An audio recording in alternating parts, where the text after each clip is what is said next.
Clorinde over there? They look like they might have run into some kind of trouble. Let's go check out what's going on!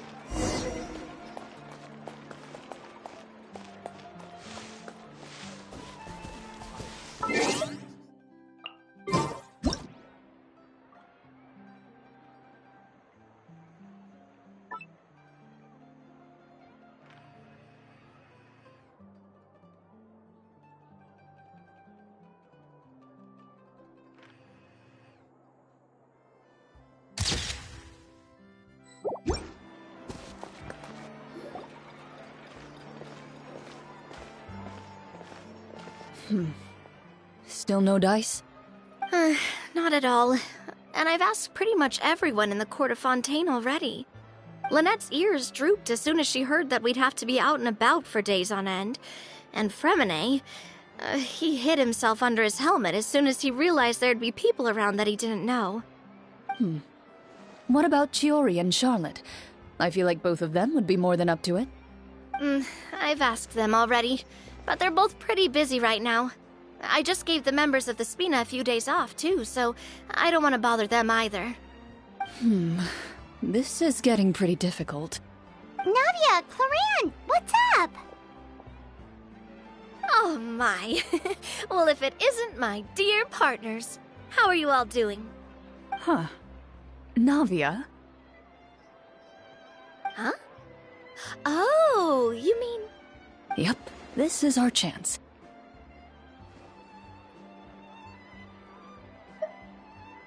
Do you need our help with something? Oh, precisely. My dear partners, we've got a huge problem right now that only you can solve. Whoa, for real?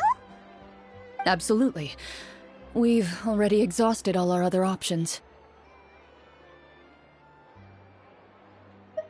Traveler, Paimon, would you join us and play Marechaussee Hunter Judgment Day? Marechaussee what now? It's a new game script by the Tabletop Troupe, a local roleplay adventure club.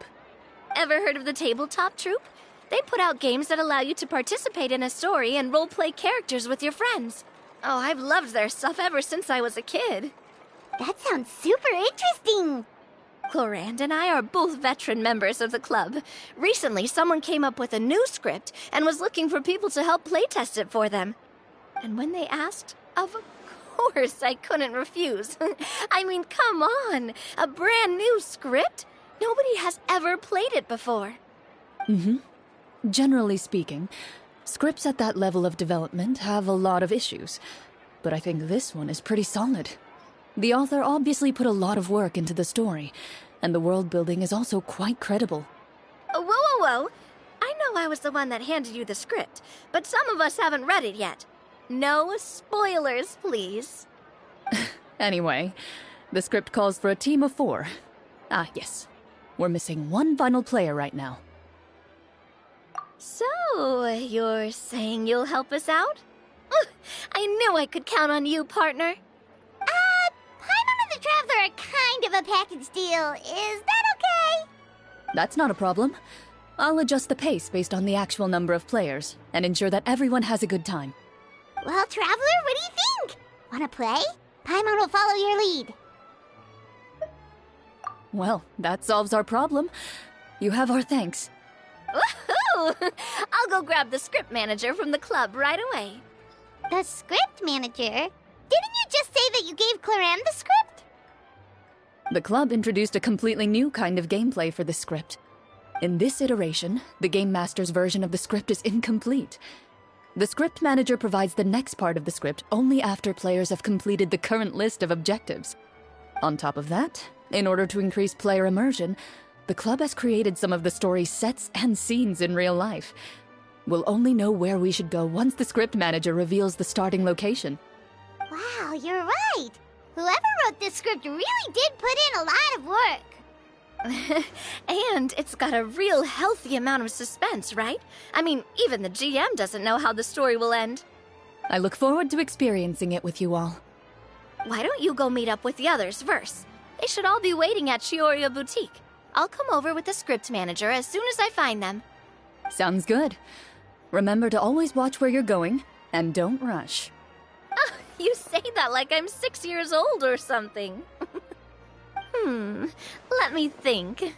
What kind of character should I play this time? I just hope you'll pick up some useful skills this time. Oh, and stop trying to persuade every animal you come across.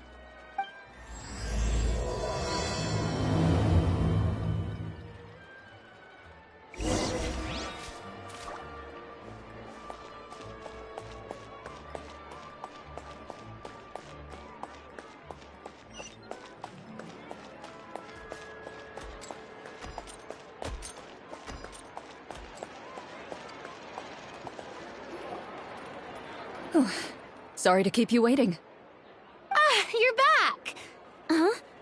And you've got the Traveler and Paimon with you, too! What a pleasant surprise. I assume you'll be joining us for the game then? Linny, Farina! Paimon didn't know you were playing too. Are you also members of the tabletop troupe? I'm more of a casual member, if anything. I haven't taken part in many formal club activities. Lynette Fremine and I play something similar at the Hotel Bouffe Tété sometimes, but I'm usually the GM. Still, I'm sure it'll be fun being a player for the first time. I'm looking forward to it. Well, I'm not a member of the club at all. Clorinde simply woke me up first thing this morning, said there was a good script worth experiencing, and asked if I wanted in. If you're interested, I can give you a referral. That should give you a 40% discount on membership fees. I think I'll wait to see how this experience plays out first, especially when it comes to the quality of the script. If it's sufficiently fun, then I'll join. Do you participate in a lot of tabletop troupe activities, Clorinde? You could say that. She's actually one of the few senior game masters of the troupe. Right. I knew about that even when she was still my subordinate. It's nothing. Really, just a small hobby of mine. Wow. Paimon's so used to seeing you be all upstanding and intimidating as the champion duelist. It's kind of hard to imagine you role-playing with a bunch of friends. Surely you jest. I would never intentionally make things difficult for my players. I maintain a clear boundary between my professional and personal lives. The me you see at court represents the law and order of Fontaine. I put all personal feelings to the side and grant a fair duel to all who seek to defend their honor. But in my personal life, I'm just an ordinary person. Someone who feels anger and sadness, just like everyone else. Well, you say that, but for all the time I've known you, I don't think I've ever seen you cry.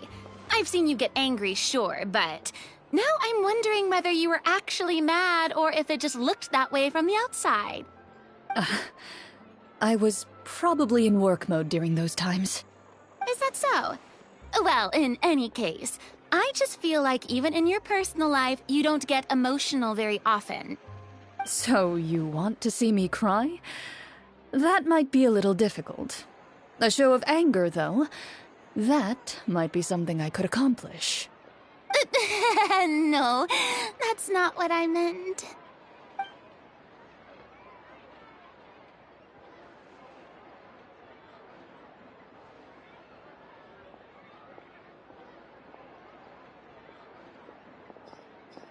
I'm back! Here, allow me to introduce you to the script manager, Mr. Florian. Pleasure to meet you all. Hello. Wait, are you a champion duelist too, Mr. Florian? Oh, no. This is just the costume provided by the club. I occasionally play a few of the roles in my scripts. That sounds like a lot of work. It's nothing. It's the least we can do to give the players a more immersive experience. Anyway, allow me to give you a brief introduction of the script. This script was adapted from the real history of the Marechaussee Hunters. You all will play the role of hunters from a bygone era and resolve a series of events unfolding in the capital. Paimon's not super familiar with the history of the Marechaussee Hunters. Is that a problem? Oh, no problem at all. I can give you a brief rundown. So, basically, Marashose hunters were people who dedicated themselves to hunting monsters and protecting the city by using a special swordsmanship technique passed down over generations. Their story can be traced back to the ancient Remurian dynasty, as well as the first hunter, Cassiodor. But I'll leave the finer details for you to seek out and discover later. And I'll provide additional commentary as the story progresses.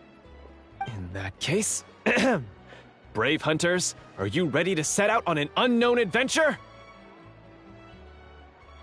Whoa, just one sentence and it's like we're in the story already! Aha, I see many a determined gaze before me. Very well, head over to this location and begin your heroic journey. So, as we follow the story, it leads us to specific scenes? Ooh, sounds pretty innovative. What does the message in the envelope say? It's the exact location of the scene, as well as the formal permission to use the venue. Seems like they have everything prepared. Please check all your belongings, everyone, and make sure you haven't forgotten anything. Once you're ready, please follow me to the designated location. Sounds good! Hunter Squad, move out!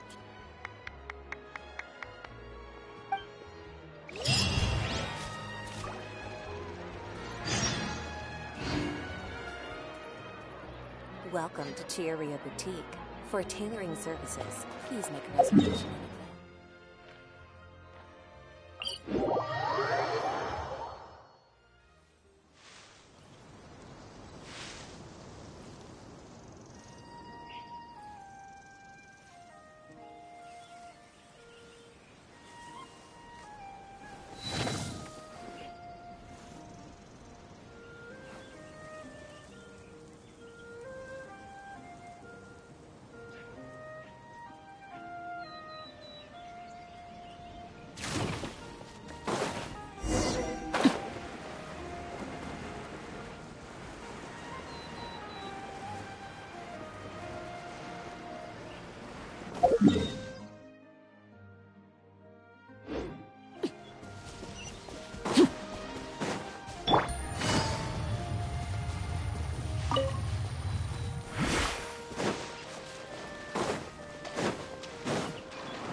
They really have thought of everything.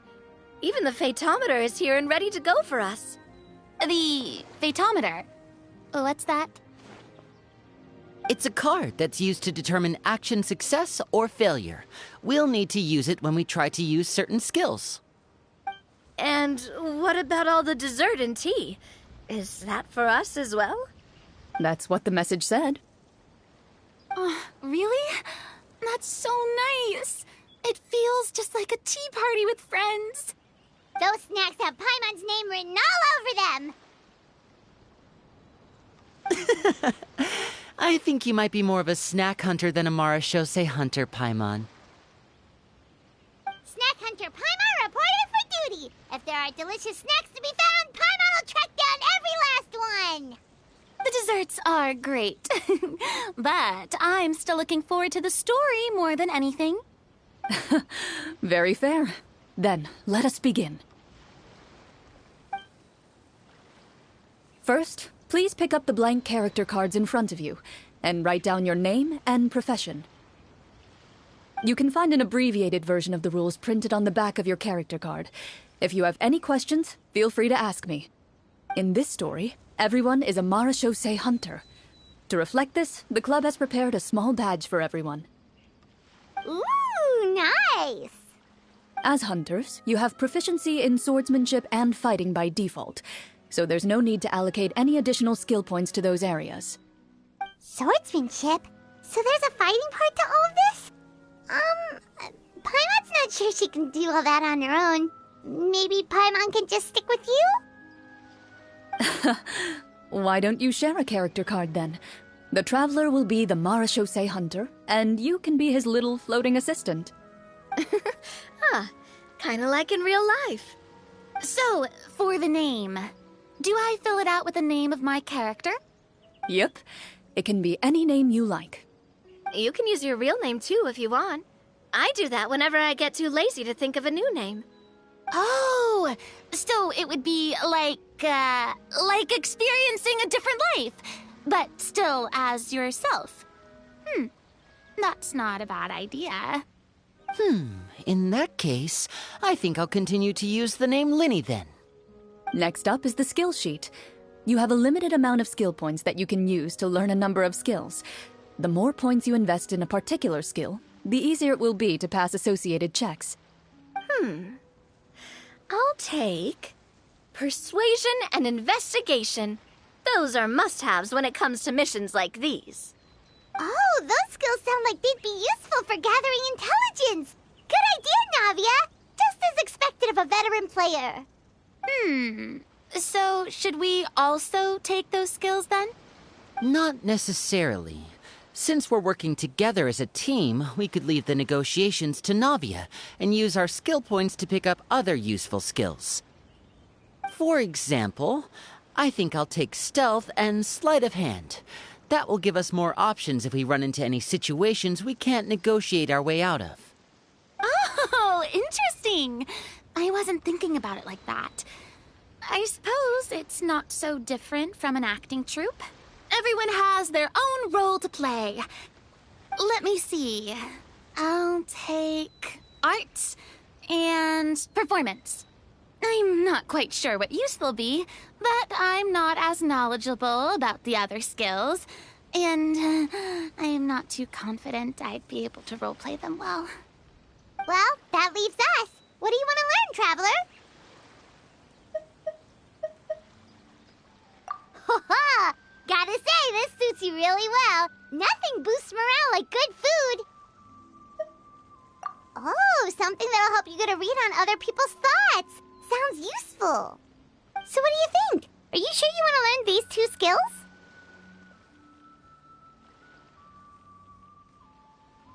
Sure, what do you want to learn? Ooh, so you want to help people when they're injured. That's nice of you. Oh, something that'll help you get a read on other people's thoughts. Sounds useful. So what do you think? Are you sure you want to learn these two skills? Let's see. Oh, looks like you each have enough points to choose one final skill. You've all picked such classic skills.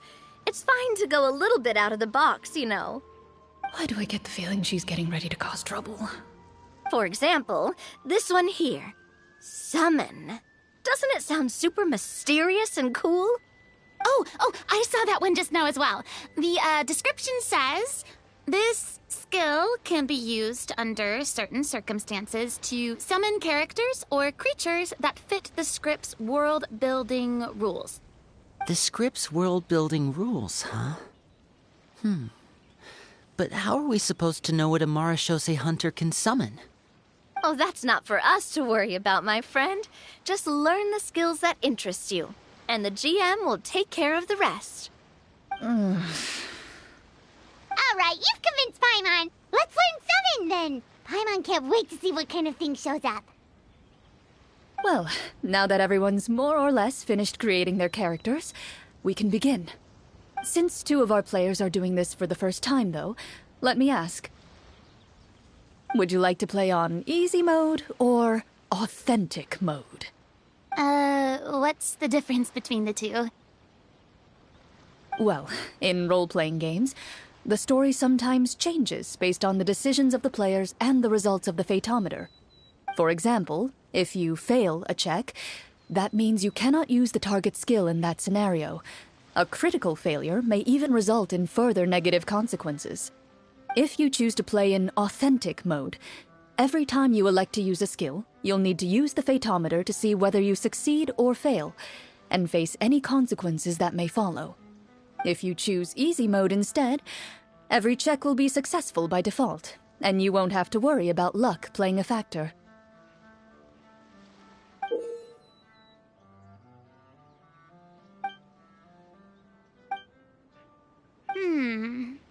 Given that I'd like to focus on the story, I suppose I should pick easy mode. I'd feel bad if I brought the team down by failing my checks. Huh? Oh, come on. Don't worry about that.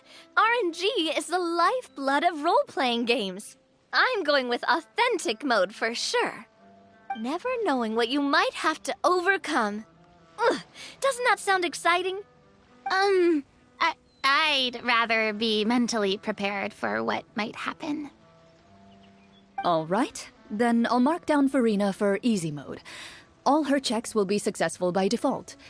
As usual, Navia and Linny will play on authentic mode. What about you, dear partner? How would you like to play? Are you sure? Trust me, you'll see the beauty of RNG. Honestly, I don't think Clorinde would make things too difficult for us, no matter what the Fatometer says. Isn't that right, Clorinde? No promises. That wasn't super reassuring. Well, anyway, enough talk. Let's get started. I want to experience at least a good chunk of the story today. Speaking of the story, why is the beginning scene on a beach? Well, that's because... a long time ago, back when human civilization was still in its infancy, powerful demons and evil sorcerers ruled over the land. They created a host of monsters and sent them to slaughter all humans in existence. Soon, a group of human rebels banded together. With their swords raised, they swore to brave the darkness, and in doing so, subdue each and every monster that sought their destruction. They became known as the Marachose Hunters.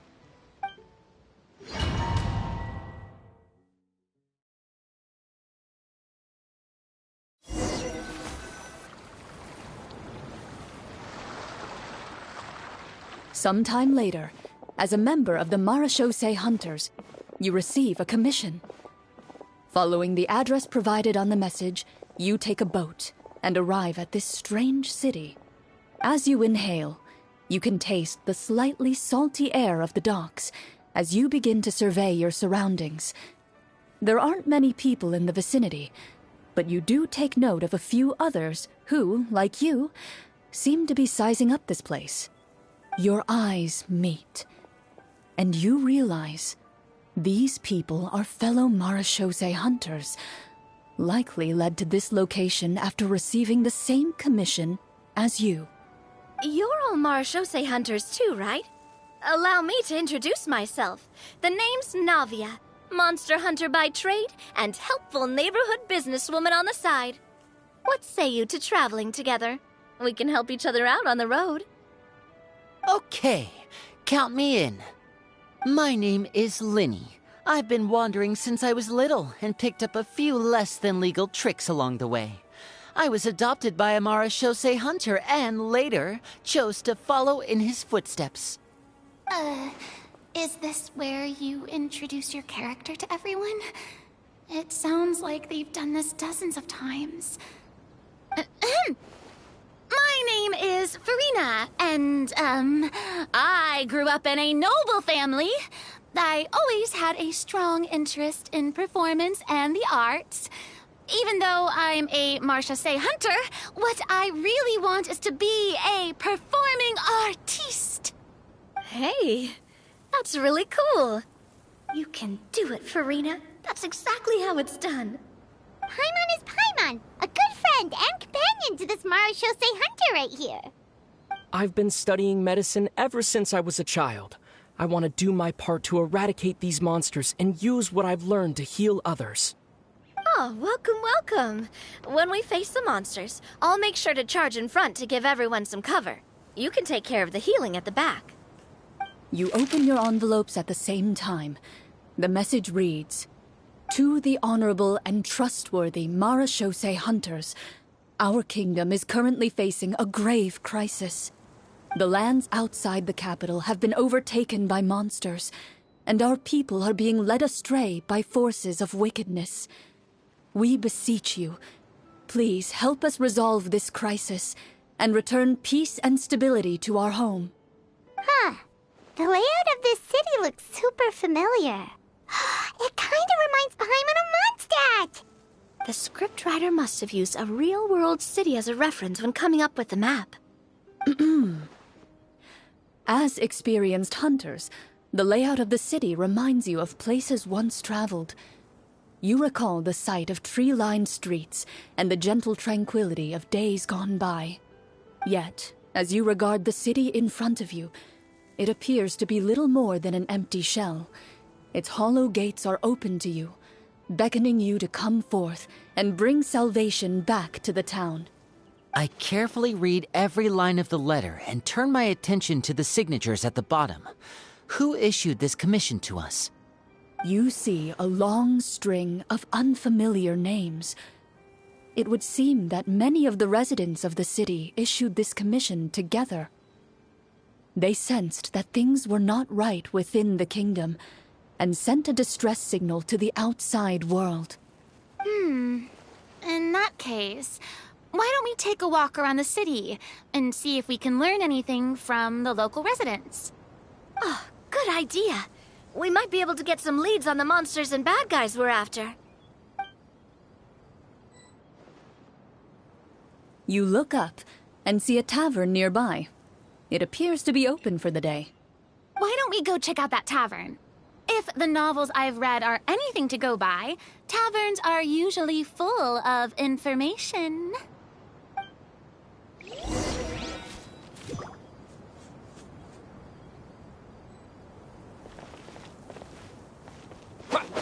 Yeah.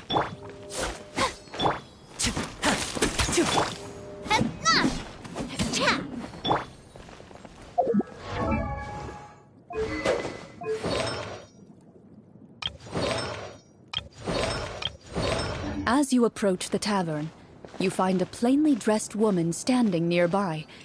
She appears to be rather troubled about something.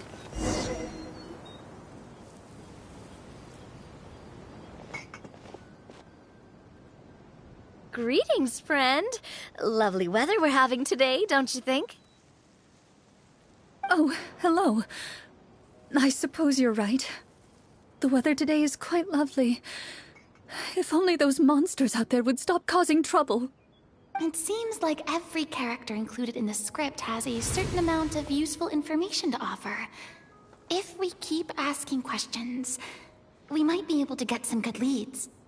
Oh, come now, don't be sad. Life is all about optimism. Oh, that reminds me. What did you have for breakfast this morning? Huh? I don't think that's the kind of question we're supposed to ask. Nothing turns a frown upside down like good food. How about some macarons? I could make you some. You didn't even take cooking as one of your skill proficiencies. That's not necessary, miss. Excuse me for saying this, but you don't really look like a chef. Besides, I'm not really a fan of sweets. So you're someone who barely smiles and doesn't like sweets. You're really starting to remind me of this one friend of mine. Hey! Did she just... me? Clorinde must have broke character for a second. This isn't getting us anywhere. Traveler, maybe you can think of something.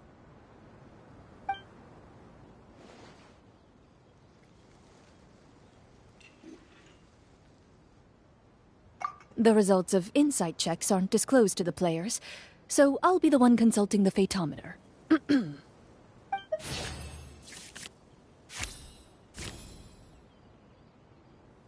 You recall all the lessons you've learned in your time and begin to carefully observe the woman's mannerisms. You notice that when she's quiet, she has an empty look in her eyes, as if her thoughts have drifted to a place far, far away.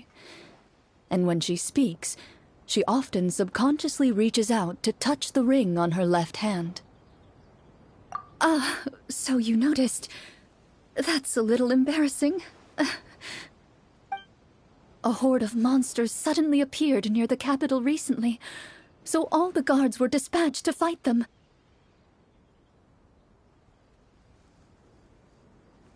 Do you remember when those monsters appeared? I'm not completely sure. All I know is that my husband was dispatched to fight them 3 days ago. Do you know where he was sent? It all happened so fast. When we said our goodbyes, he couldn't even tell me where they were sending him. You have our thanks, friend. We'll find and defeat those monsters as soon as possible. We sincerely hope your husband will be able to return to your side soon. Oh, thank you. Don't worry. We'll find him. Just try to remain optimistic and wait for good news. We don't always get to choose what happens to us. But we do get to choose the little things, like what we eat and how we respond to the things life throws our way. I hope that one day, you too will recognize the power of something as small and inconsequential as a delicious dessert. I'll do my best. You bid farewell to the woman, and continue your journey further into the city.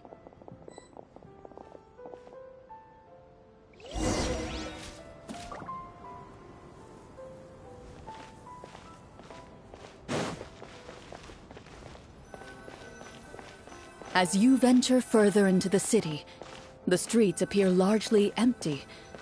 An elderly woman walks past. You see her shake her head as she puts away her wrinkled wallet. A nearby merchant folds his arms and gives you a disdainful look. You get the impression that he's someone who has long gotten used to the sight before him.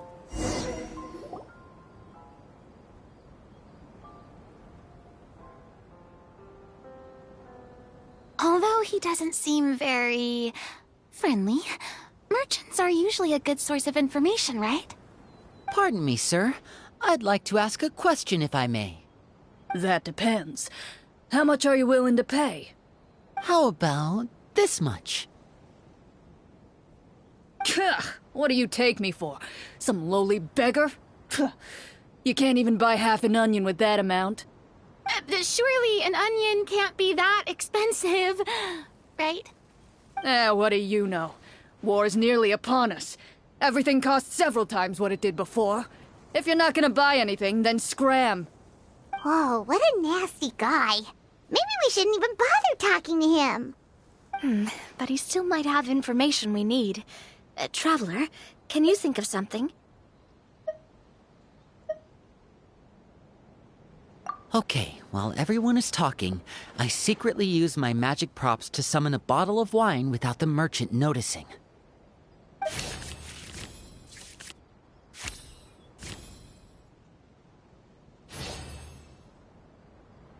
We meant no offense, sir. Here, allow me to offer you this bottle of vintage wine, made only from the finest grapes. I'll just leave it here. Please, enjoy it at your leisure. I should mention that this wine is the perfect accompaniment to a meal. I'd suggest enjoying it with dinner. All right. Go on and ask. What do you want to know? Do you have any information on the monsters or the crisis that has overtaken the kingdom? Crisis? If you ask me, there's a crisis everywhere you look. Those monsters are camped outside the city, and they've been destroying all our trade routes. We have limited reserves within the city, so if this continues, we're all gonna be in big trouble.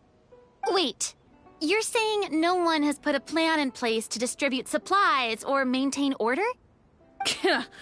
We could all starve, and those nobles in the palace wouldn't even break a sweat. Who knows? Maybe they've been in cahoots with the monsters all along. That is concerning. Thank you, sir. We won't take up any more of your time now.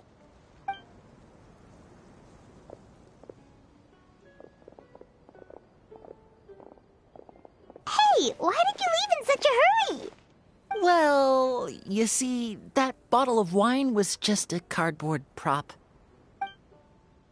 Should we try to go somewhere with more people? Oh, how about the city square? Follow me.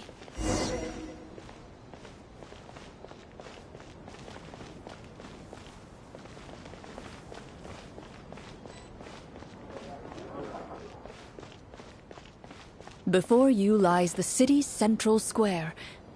You see a man with a slightly anxious look on his face, pacing back and forth, his head hanging low. He doesn't seem to notice your approach. Still immersed in his own thoughts, he shakes his head and lets out a long sigh. This guy seems promising enough. Maybe I can get some information out of him. Hello, sir. Is there anything I can do to help you? Wait, you're...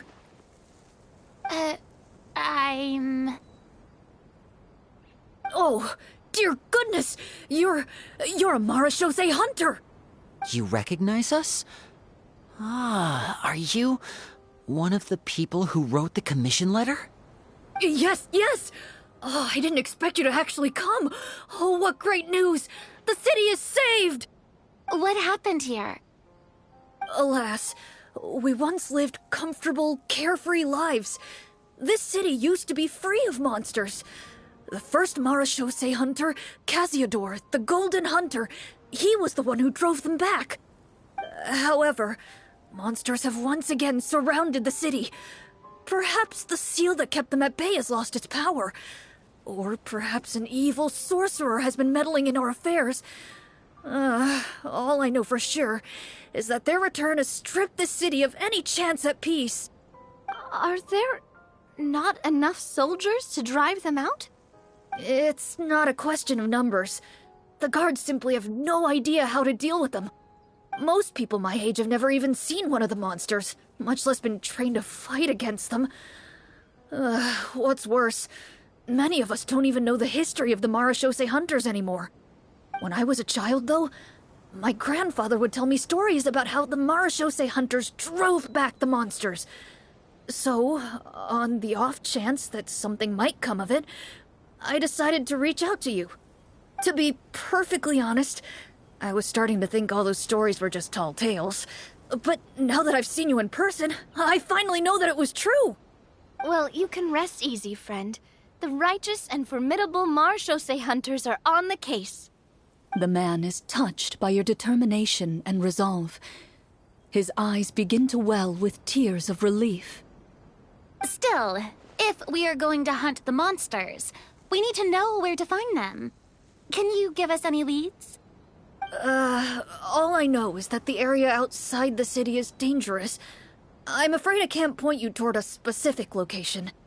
Oh, although, if you leave the capital through the main gate and follow the road, you should run into a group of guards. They might know more about where to find the monsters. I see. We'll go look for them then. All right, be careful. Oh, and one last thing. The monsters outside the city are just part of the problem. There are evil sorcerers inside the city as well, so be on your guard. They're actively working with the monsters, and have corrupted the court ministers with malicious magic. They're the reason why, even inside the city, everything has been a giant mess. Even one of our kindest ministers has turned into a boorish and unreasonable figure, interested in nothing but enacting laws that exploit the people. Who knows how much longer we'll be able to go on like this. Talk about being stuck between a rock and a hard place. I feel bad for him. Maybe we should try to cheer him up?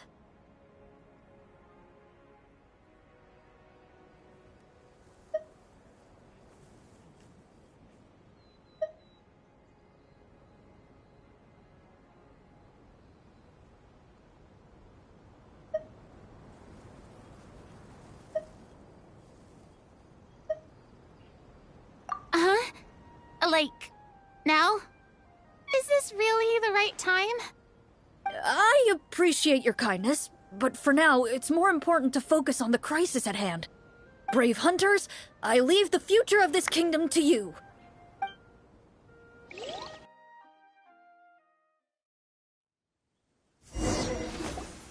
If I understood correctly, there are currently 2 problems in the kingdom that need solving, right? Exactly.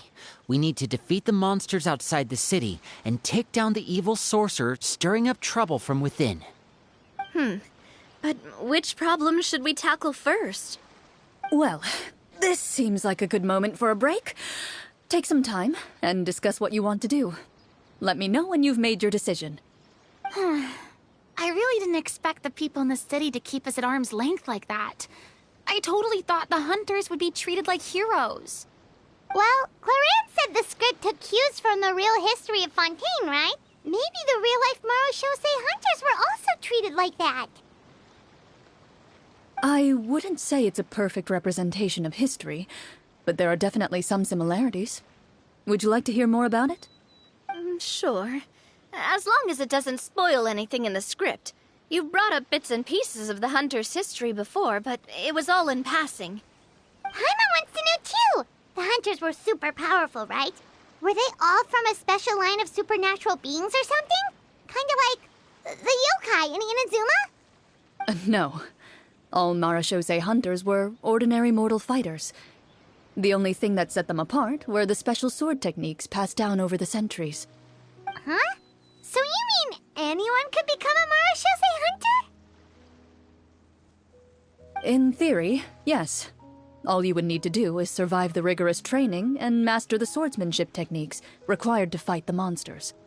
Still, most people dropped out at the early stages, and others called it quits the minute they saw a monster in person. To become a hunter, you must be strong in both body and mind. What kind of monsters did the hunters fight exactly? Oh, and the evil sorcerer the script mentions. Did they exist in real life too? The land of Fontaine once played host to an ancient dynasty known as Remuria. After that dynasty fell, monsters began to appear, intent on obstructing humans from establishing a new social order. One of the ancient sorcerers of Remuria used his power to assemble a formidable army of golems. He sought to use that force to establish himself as king. Now wait a second. Don't tell me that guy was the inspiration for the evil sorcerer in the script. We still haven't found any in-game information on him yet. So, why don't you talk about someone else for now? Well, I wasn't planning on going into anything you might be able to find out in the game. But if you want me to talk about something else, then... How about Casiodor, the Golden Hunter? Or Egeria, the ex-Hydro Archon? Wait, but those people are all from a super long time ago. Where did you learn all this, Clorinde? From my master. Huh. By master, you mean Miss Petronia? Is someone you know? Absolutely. Miss Petronia and my father were good friends. Back in the day, she would often bring Clorinde over to play, but then... Let's not get off topic. Anyway, back to what I was saying. Responding to Egeria's call, a number of warriors followed Casiodor into battle against the monsters. This group of warriors, under Casiodor's leadership, became known as the Marachose Hunters. Yet, as Fontaine entered an era of peace, their work gradually became obsolete. The Marachose Phantom, originally an association made up of hunters, eventually came to be predominantly comprised of Melusines. Ah, I see. That explains why most of the people in the script have forgotten the hunters or think of them as nothing more than a legend. Is that really a bad thing, though? It can get tough always being the one shouldering everyone's expectations. Depends on who you ask, I suppose.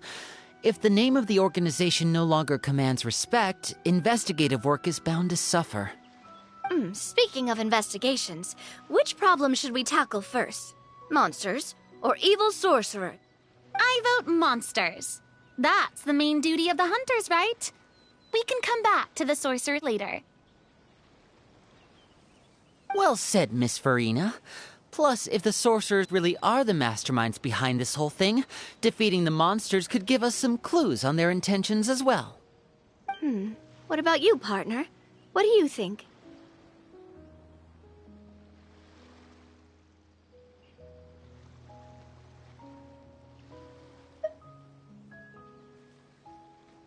I mean, you're not wrong. But Those characters are usually the ones pulling the strings behind the scenes. More often than not, they're very formidable opponents. Going after them now might be jumping the gun a little bit. We don't want a total party kill on the first day, right? With Clorinde as the GM, I wouldn't rule out the possibility. Then it's settled. Let's go hunt some monsters. All right. After some discussion, you decide to turn around and head out of the city.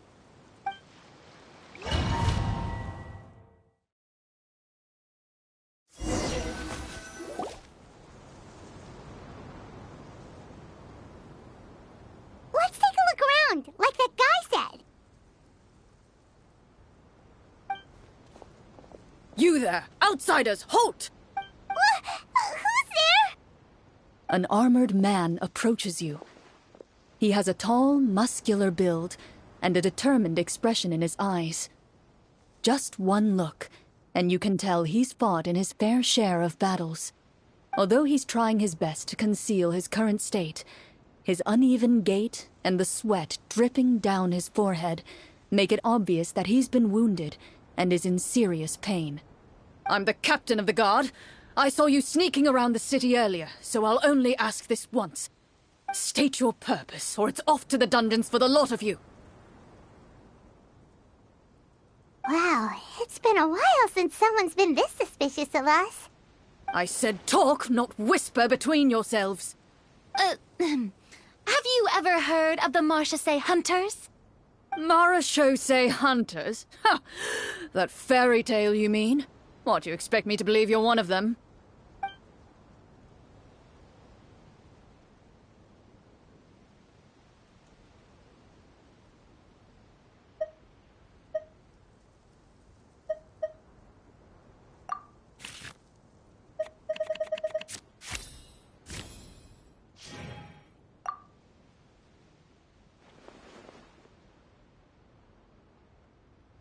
With some suspicion, the captain allows you to survey his condition after you announce yourself as a trained doctor.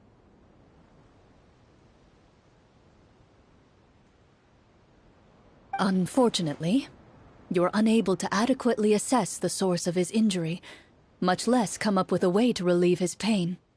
I'm sorry. My skills are a little rusty. Well, this is no ordinary wound. It was inflicted by a monster. Now tell me, are you truly a Marachose hunter? He regards you with suspicion for quite some time, before shaking his head. Perhaps he's finally accepted that you're here to help.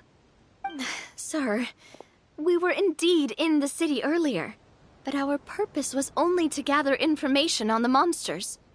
We're here to help the city and all the people within it. Your guards are still fighting the monsters as we speak. They could be seriously wounded and in grave need of support. You need all the help you can get.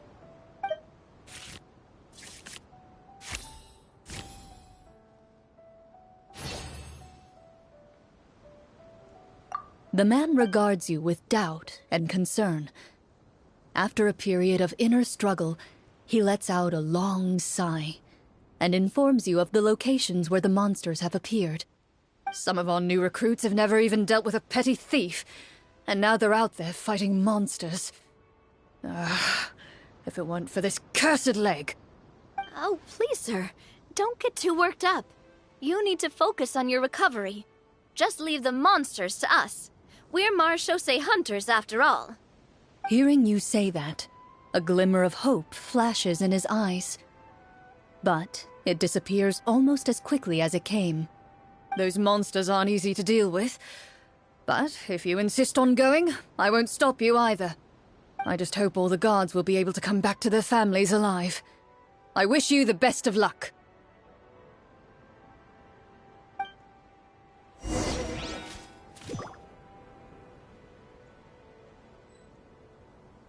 Based on what the captain said, the monster should be right up ahead.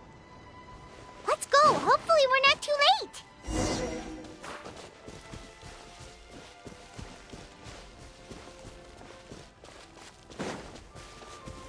As you approach the battlefield, you see numerous people lying by the side of the road.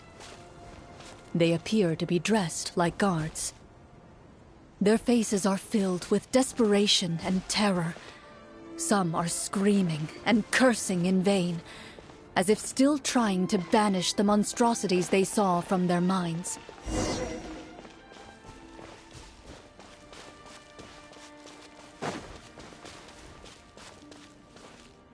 A few of the wounded look up at you in shock and disbelief. "Quick, leave this place! Turn around and don't look back!" they yell.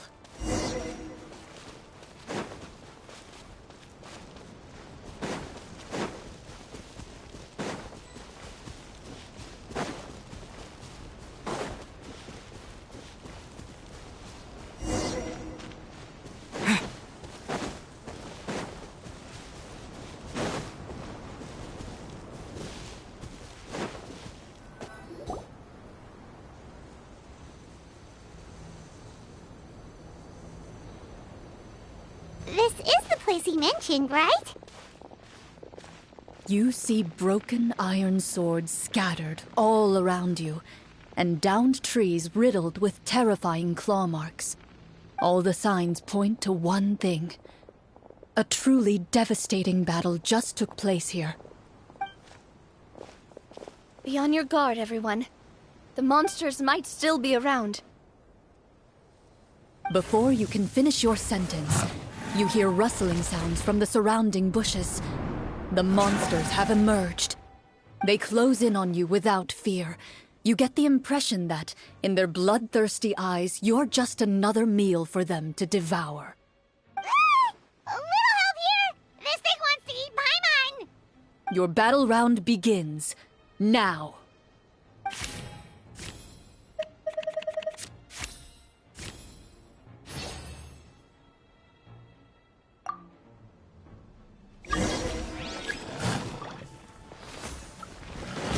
Water jet! Step right up. Coming at ya! Fire! Well, strike a pose! Yeah! A round of applause. The next battle round begins now.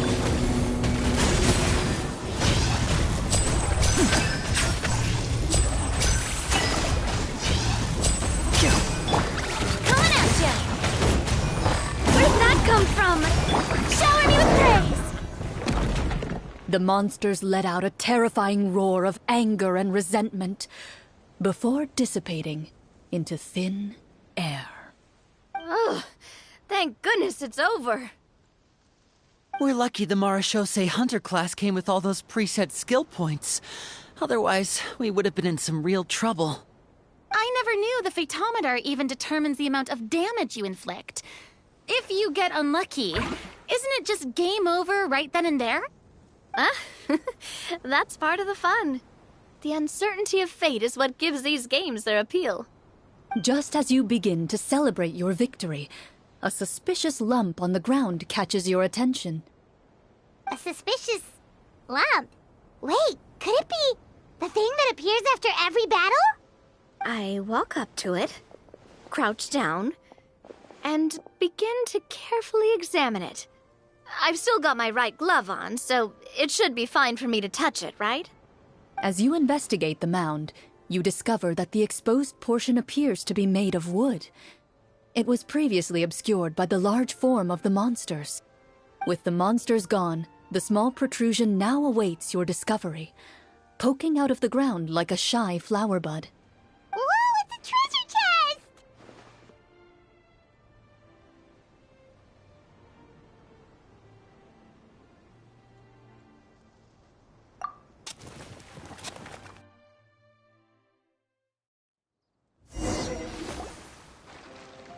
With everyone's help, you successfully excavate the wooden chest from the ground.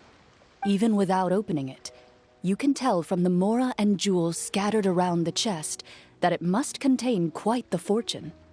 Makes sense. We worked hard for this. Let's open it and we can share what's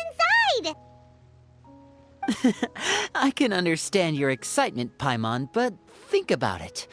Doesn't it seem like there are people out there who need this treasure more than us? Yeah. Think about all the people suffering in the capital. Or all those guards who got hurt fighting the monsters. Wouldn't it be better if we gave the treasure to them? Wait, is that how it works? Paimon thought since we were the ones to dig it up, we could just take it for ourselves. Well, let's put it this way. Any decision you make during a role-playing game can impact the future course of the story. But would the people really believe us? It's hard enough for us to prove we're Marchese hunters. What if they think we procured the treasure illegally? They might get even more suspicious of us. That's definitely something we should consider. Maybe we can come up with an explanation in advance. Well, if donating it could cause that much trouble, why don't we use it to buy some gear and fill up on good food? Then we'll be ready to fight even more bad guys. Looks like you're facing a difficult choice once again. Well, it's getting late. Why don't we call it a day for now? Wow, where did the time go? I'm not sure if it's because I'm having so much fun with you all or because the story is particularly enticing, but I feel like I could almost keep going. Here, here. Ooh, how about we play through the night? I'm not sure I'll have enough energy for that. Yeah, that won't work for me either. Lynette will give me an earful if I get home too late. I understand how you feel, Navia, but we have to change venues for the next part of the story anyway. Huh? Another location? Mm-hmm. There's a special note for the GM at the end of this section that says to proceed to an indoor set for the next part of the script. Whoa, they really pulled out all the stops for this new script. Well, even if we end the game for the day, we can still stay a little longer and hear Clorinde finish her story, right? Paimon wants to hear more about the history of the hunters. Something tells me you just want to finish the free desserts before we break for the day. That's just a coincidence, okay? Besides, to Paimon, not finishing free food feels even worse than having to buy her own. And anyway, Paimon really does want to hear more about Clorinde's master. Well...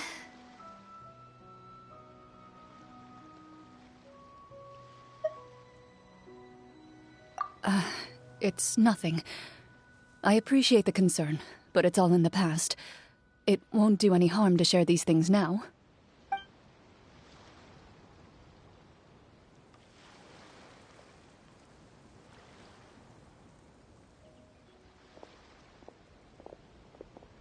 My earliest memories are of living with Master.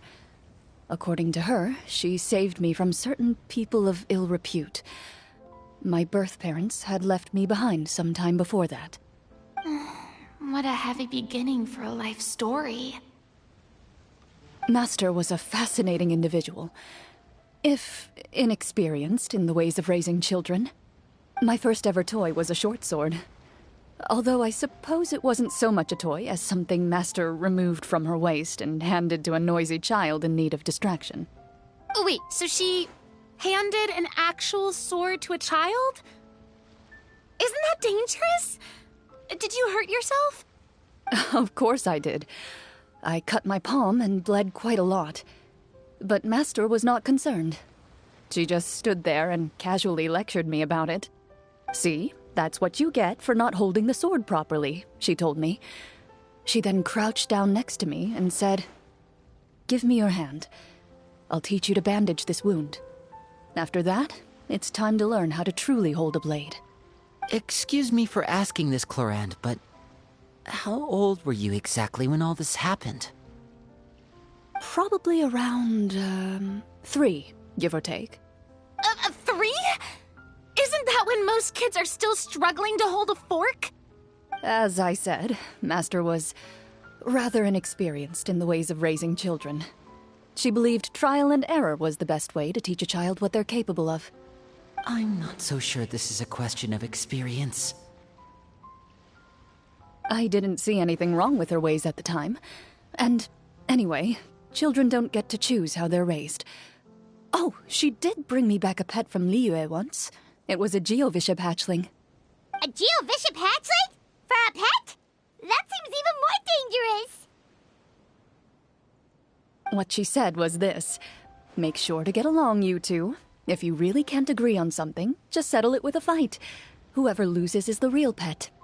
And how old were you when this happened?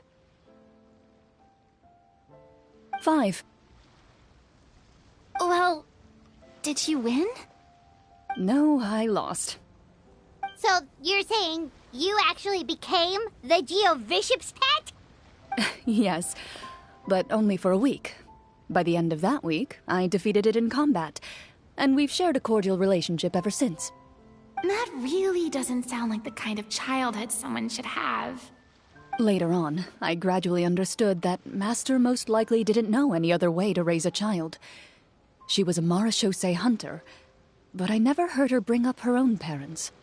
Thanks to her, I learned how to navigate the forest by the age of 6, and could hunt monsters in the wild by myself the year after that. Even though the training she subjected me to was strict, she always made sure to take me traveling when she had the time. We met many of her friends during those days. That was also how I met Mr. Callis and his family. I still remember the first time we met. You were too scared to join our picnic and hid behind Ms. Petronia the whole time. I still hadn't really met many children my age at that time, so I didn't know how to interact with others. After that, though, you started coming over a lot. You loved challenging people to shooting competitions, remember? I don't think many members of the Spina ever beat you in one of those. I had a lot of fun during those days. I enjoyed them too. Oh, do you remember that one time we went exploring around the Spina together? We overheard Papa call your master Fontaine's Protector of Justice. We tried to pretend like we never heard anything, but you nearly let it slip that one time.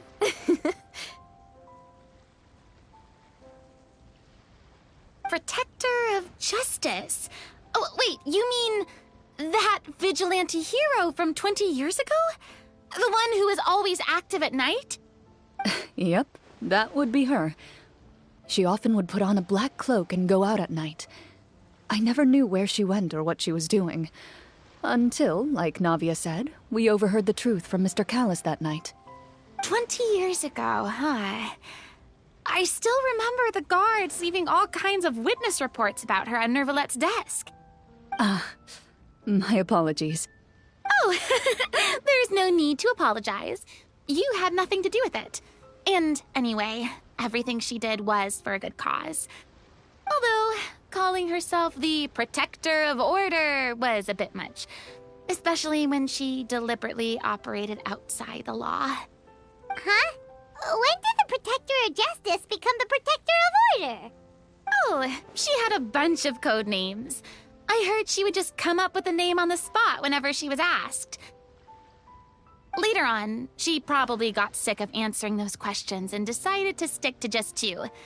The Protector of Justice and the Protector of Order. That sounds like her, all right. I bet she forgot which of the 2 she'd use by the time she got back each night. Well, she certainly sounds like a fascinating individual. With her strong sense of justice, it's no surprise her student followed in her footsteps. It's true. I always wanted to become like her. Someone powerful, independent, and with a strong sense of conviction. But...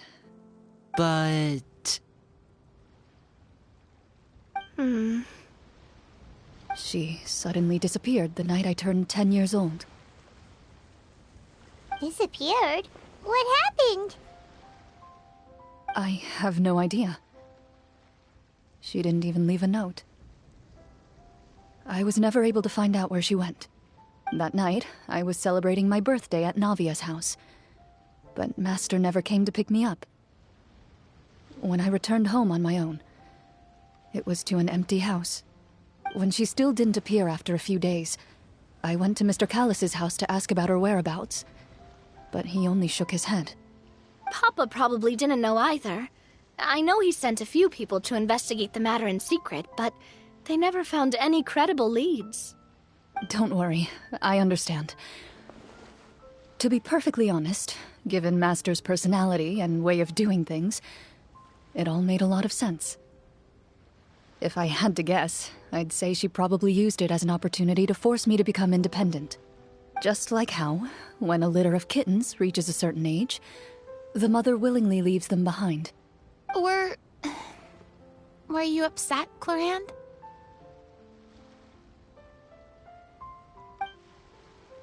I was at first, but not anymore. I don't believe Master would suddenly disappear for no reason. There must have been something she just had to do.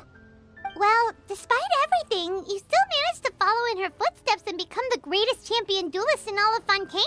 You're practically a living symbol of law and justice. I suspect my position would be far too by the books for her. Master always did whatever she pleased. But you're right.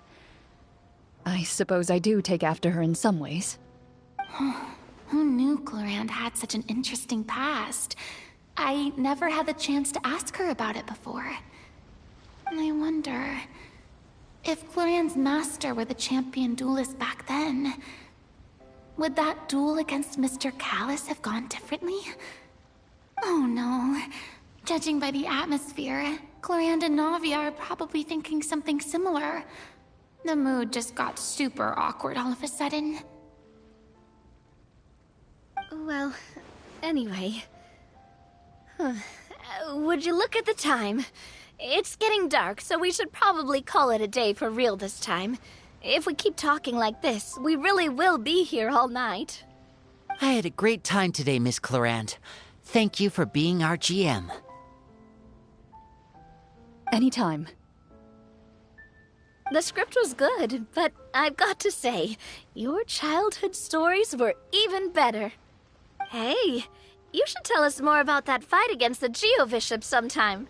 Maybe your master was onto something. You could be right. What does she mean, onto something? I certainly don't know any 5-year-olds who want to fight a bishop in their spare time. Guess I'll head back as well. I need to save my energy if I want to continue enjoying the story tomorrow. You're that excited to hear about my fight with the bishop? I was talking about the script.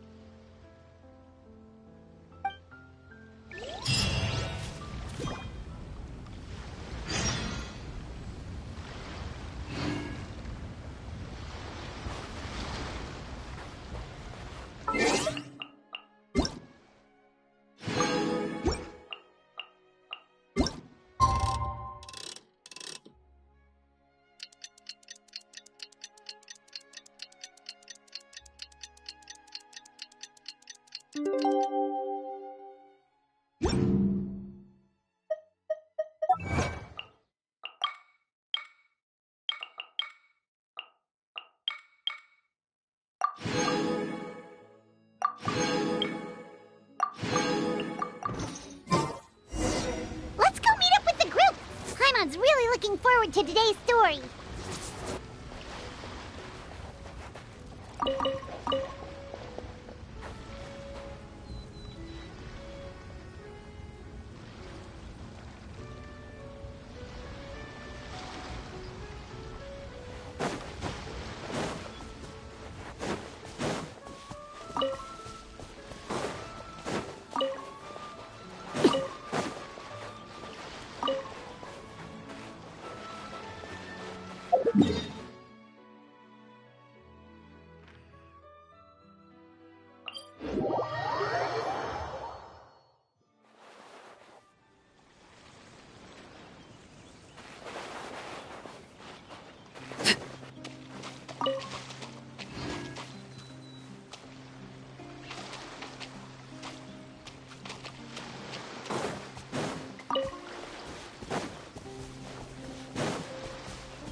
Looks like everyone's here.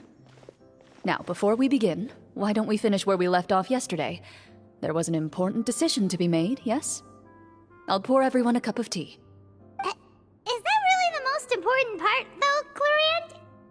seems more concerned about our current surroundings. Heavy walls, cold railings, dim lights. This is obviously supposed to be a prison. I admire the work put into the set. Still, it's obvious the scriptwriter has never paid a visit to the fortress of Meripede. So this set is going to be a part of the script? Unfortunately, that is something I can neither confirm nor deny. Anyone think Clorinde's smile is starting to look kinda scary?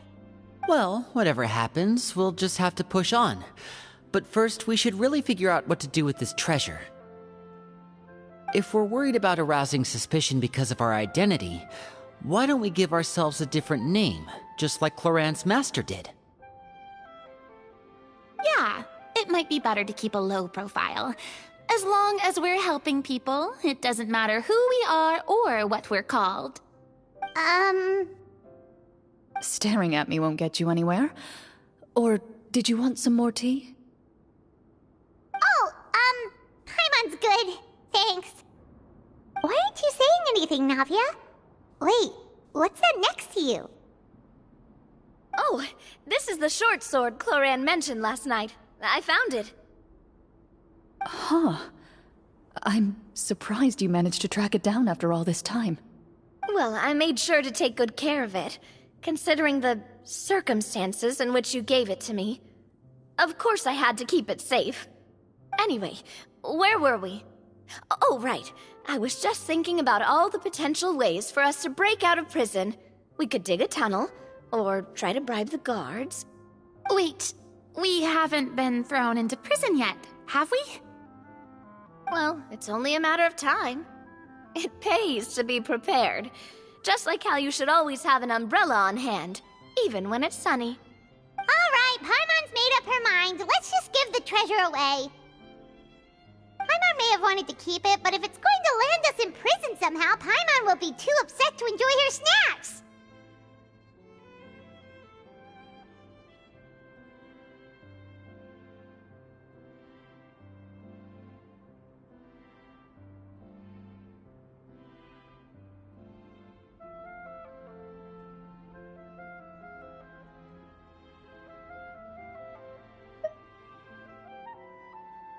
So, you've reached an agreement? All right then, we can continue with the story. Oh, and we'll collect all the scattered pieces of treasure on the ground as well. All right. You collect the treasure and make your way back to the capital with your bag of loot in hand.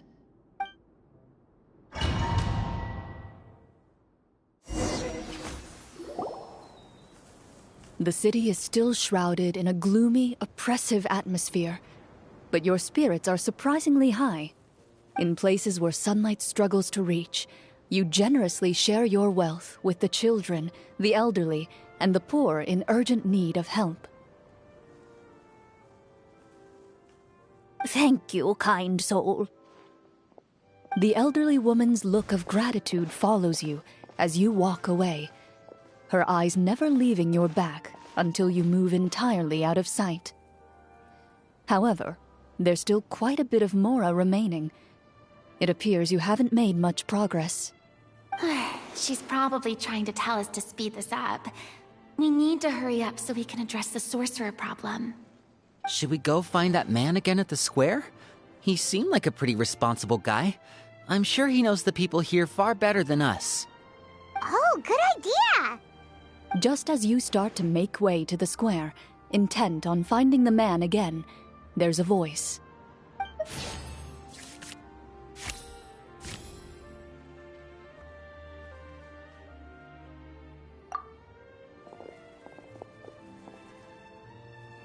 Please wait, distinguished guests. Several strange guards suddenly call out to you. They run forward to meet you and proceed to politely pay their respects.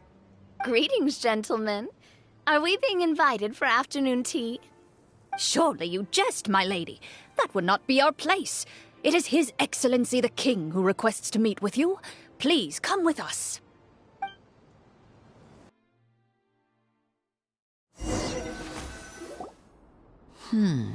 Do you think this could be a trap? Well, Well, we have to investigate the court at some point, right? Meeting the king himself would be a fantastic opportunity to do that. I say we go for it. If something happens, we'll just turn the whole place upside down. That sounds a little intense. After a quick discussion, you nod to the guards and agree to follow. They lead you all the way to the audience hall of the palace. Gilded tables line both sides of the hall. The space itself is adorned with all manner of expensive antiques, glass shelves, and silver candlesticks. The items appear quite ordinary in size and dimension, yet their presence somehow makes the emptiness of the hall feel even more surreal and ominous. Wow, it's so luxurious! The elderly king, clad in a magnificent robe, sits upon the deep crimson throne before you. He wears above his head a majestic crown, with a gemstone the size of a bird's egg set right at the very front.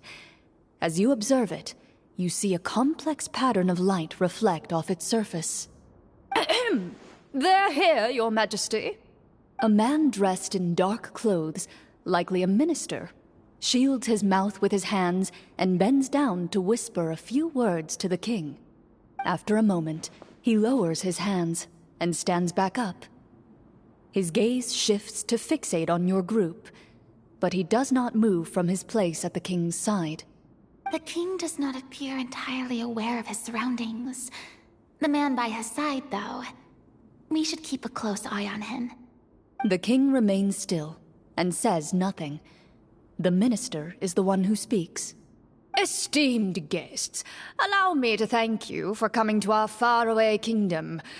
Unfortunately, His Majesty the King finds himself quite exhausted from work. So please allow me, his Prime Minister, to welcome you in his stead. I've heard tell that your group, the Marechaussee Hunters, used your exceptional ability with the sword to repel the monsters near the capital. Such a great deed deserves to be rewarded. However, seeing that I was not fortunate enough to observe such a feat with my own eyes, you'll forgive me for seeking to verify the truth by speaking to you myself. Well, we've got nothing to hide. You brought us here to talk, right? So we'll just explain what happened.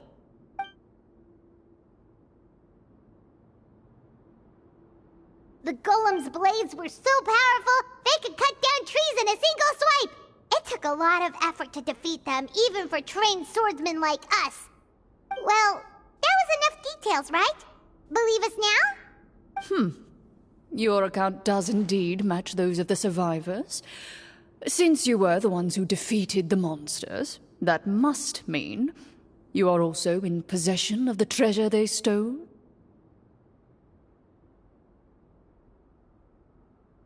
Well, we did take the treasure, but... How did he know about the treasure? Then I must ask that you return it at once. It belongs to the kingdom. Wait, but didn't you just say that our great deed deserved a reward? Shouldn't the treasure be considered a part of that? Yes, that was indeed what I said. But you seem to have forgotten a very important distinction. Only that which is freely given by the king can be considered a reward. Taking the rightful wealth of a kingdom without said permission, on the other hand, is a crime. But that's completely unreasonable. Yeah, that makes no sense! If it weren't for us, the treasure would still be buried underground somewhere! Maybe so, yet the fact remains. You tried to dispose of the treasure without reporting it to the court and without receiving permission, yes? What, no answer? Surely you're not insinuating that you, a group of legendary Marechaussee hunters, sought to take the treasure for yourselves? Well, what about the king? Is he just gonna let this guy talk for him the whole time? Clad in his magnificent robe, the king remains seated, with his hands resting on either side of the throne. His posture is rigid and unmoving. He stares forward with an empty look in his eyes. completely unmoved by the events before him. From the look of things, could the Prime Minister be the evil sorcerer? Or could both the King and the Prime Minister have fallen under the evil sorcerer's control? I would like to observe the number of guards stationed in the hall. The guards in the palace appear fully armed, their expressions solemn. Sensing the tense atmosphere in the room, they stand at the ready, each with a hand placed upon the hilt of their sword, as if prepared to draw their weapons and surround you at a moment's notice. Well, there goes my plan to turn the whole place upside down, I guess. It appears we've been visited by nothing more than a group of ill-intentioned imposters. What a pity. Guards, take them away and throw them in the dungeons. Before I decide your fate, however, I must first determine whether you have any accomplices outside the court. Can't we try to slip away? Or maybe start some kind of riot? But if we try to fight the guards right now... Don't worry. At least we figured out who's behind all this. Let's just play it by ear. If you're scared, Paimon, just hold my hand. Aw, thanks, you guys. You allow yourself to be led away by guards surrounding you on both sides. It's only when you begin to feel drops of water falling from the dungeon ceiling and smell the stench of death and decay all around you that you finally realize you've stepped into a completely different world. Stay here, and don't try anything funny. The guards lock the cell door and leave without looking back. Wait, sir! Your voice echoes through the dark hall, but the only response you receive is the sound of water dripping from the ceiling. No! What should we do now? Carve out a new path of fate with our own two hands, of course. I draw my weapon. You reach toward your waist, but find nothing there. You now recall that your weapons were confiscated before the guards locked you in the cell. The bag of treasure along with them. What about that knife I hid in my boot? When did you hide it in there? When I was thinking about digging a tunnel. Rejected. You failed to inform the GM of this course of action. Moreover, the guards would have conducted a thorough search before throwing you in prison. And the keys to the cell aren't anywhere to be seen? Correct. You don't even feel a lock hole on the cell door. Oh, well, there goes all our plans. Indeed. Huh? Why are you the one saying indeed? Because that statement holds true for me as well. This is where the script ends. What? But that's a terrible ending! Generally speaking, this should be the point where the scriptwriter gives the players some kind of hint, or gives the GM some kind of code for how to move forward. I mean, maybe they just really wanted us to be immersed in the feeling of being in prison? Like, they'll only show us the way out once we've grown truly and utterly desperate? That is a possibility. If only there were desserts and tea in real prison. Oh, wait, guess that's kind of how the Fortress of Meripede works if you're lucky. Oh, before I forget, Navia, the short sword you had with you earlier. I took a closer look, and the craftsmanship doesn't appear to resemble anything from this era. If I remember correctly, that style was last in vogue several hundred years ago. Wait, Clorinde said that sword used to belong to her master, right? Does that mean her master has been alive that long? I doubt it. The way she went about things often made her seem childish more than anything. I'd say the sword was most likely an heirloom passed down over time. Hang on. A precious heirloom passed down to you by your master. And you gave it to me just like that? You weren't worried I might lose it? Master left many things to me when she disappeared.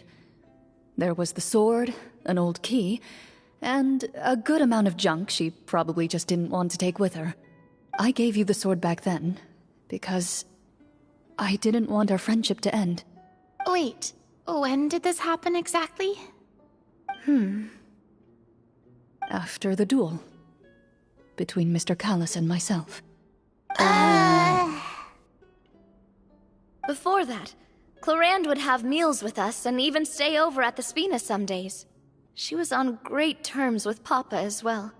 After the duel, though, there was a period of time where we simply didn't know how to face each other. She entrusted this sword to me, and never came back. We were both sad, and conflicted, and totally overthinking everything as a result.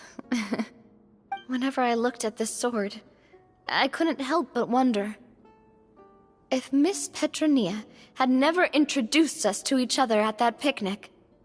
Maybe part of the sadness I was feeling could have been avoided. Back then, it felt like I hadn't just lost a father, but a close friend as well. No one can change the past. The most important thing is that you two found your way back to each other and can enjoy things like this together. Yep, you're right. I'm sorry, you two.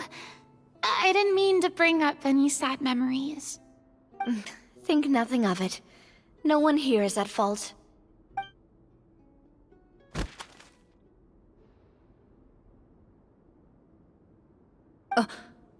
Huh?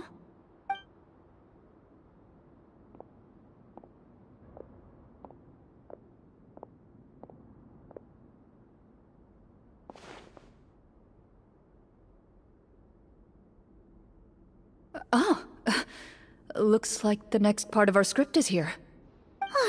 Perfect timing. The situation was really starting to get desperate. And not just because of the prison thing. From Clorinde's face, I really can't tell if it's good news or bad news.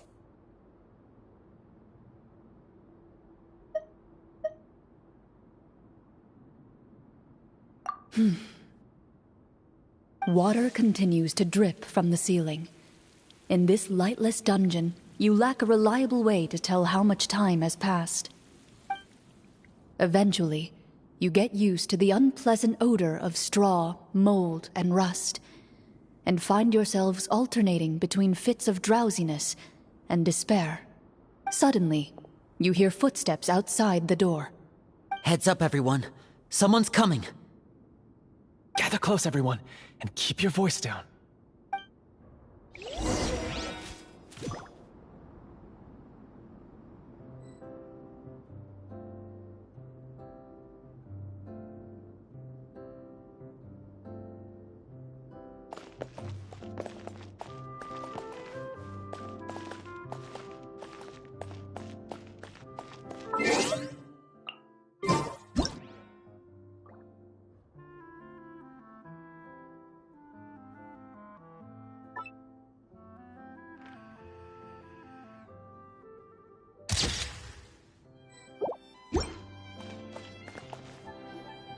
Who are you?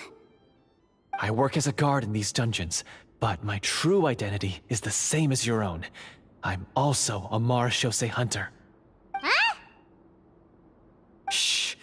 I've already sent away the other guards, but if we make too much noise... I understand, but how can we be sure we can trust you? The king has issued a formal decree. In light of the irrefutable proof of your crime, you're to be executed before tomorrow's sunrise. If you want to escape, it has to be now. Executed? We barely did anything! Monsters appearing at the same location as the treasure. Could this entire thing have been a trap? There will be time for speculation once we're out of here. As for my identity, I have no way to prove that to you just yet. Infiltrating the capital was difficult, and finding a chance to speak with you has taken a lot out of me. I could go on, but I think we can all agree that now is not the time for details.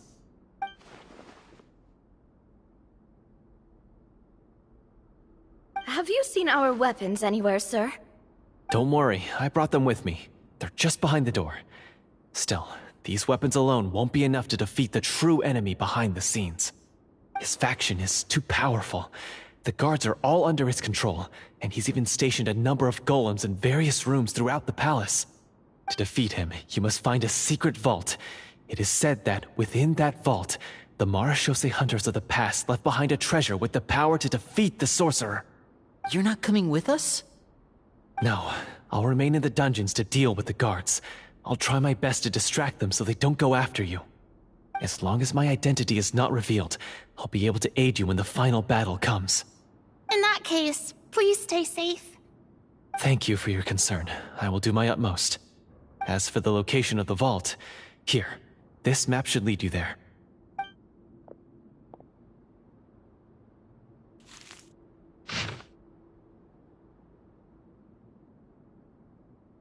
Got it. All right, once I open the door, remember to stick close and refrain from making any noise. I'll lead you out of here as quickly as possible.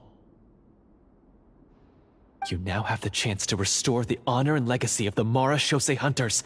So please, get out there and reclaim what's ours. And be sure to exercise caution. With the help of the guard, you successfully escape the dungeons. Your sense of despair and anxiety both seem to fade as you continue your quest.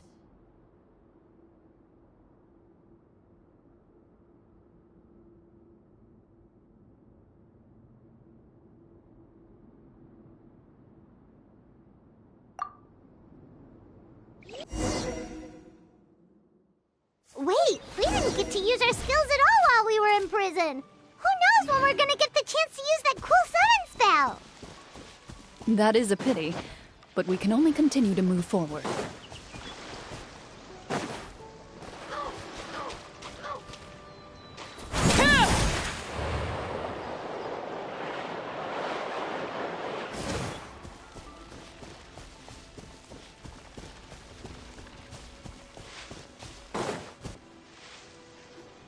This should be the place marked on the map. This bit of rock certainly looks suspicious. Well, I'd say an investigation's in order then. Plus, if all else fails, we can just blow it up. Wow, you really meant that! Before you lies a serene stretch of open water, its surface shimmering a brilliant shade of sapphire blue. Well, guess this means it's time for a swim!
What's the matter? It's nothing. As you step into the cave, you find yourself in an eerily quiet space. Before you lies a narrow passageway that appears to trail off endlessly into the distance.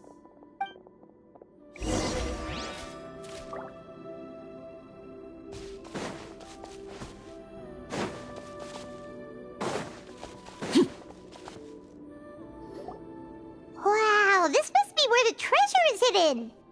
But this door is blocking our way in. It almost looks like it's been here for quite some time. I've got to hand it to the tabletop troupe. They really went all out with the props. Huh. What have we got down here? A kind of mechanism connected to the door? Ah, it looks like we might have to arrange it into a certain pattern. A pattern on a stone door. That's something Master mentioned before. Is something wrong, Clorinde? After a long, difficult journey, you finally arrive at the location indicated by your map. It appears to be an ancient site of some sort, where treasure likely awaits. Your surroundings are exceedingly quiet and serene, as if the secret that slumbers here has never once been disturbed. If you listen closely, you can almost convince yourself you can hear the sound of its calm, gentle breathing. That description makes Paimon feel kinda bad for disturbing this place. We're doing this for the sake of the people, to free them from the evil sorcerer. I say it's time for this treasure to once again see the light of day. Linny's right. We need to keep going. The future of the kingdom depends on it. The next part of the story requires us to solve the puzzle, right? Let's start exploring the area. Yes, that should be fine. Something feels off about all this. Guess I'll just have to improvise.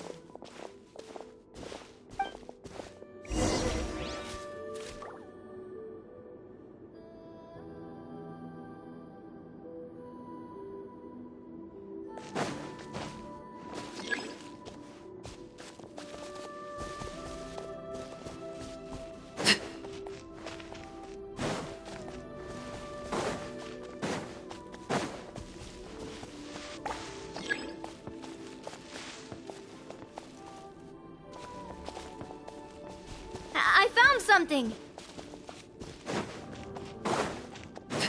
Found something here, too.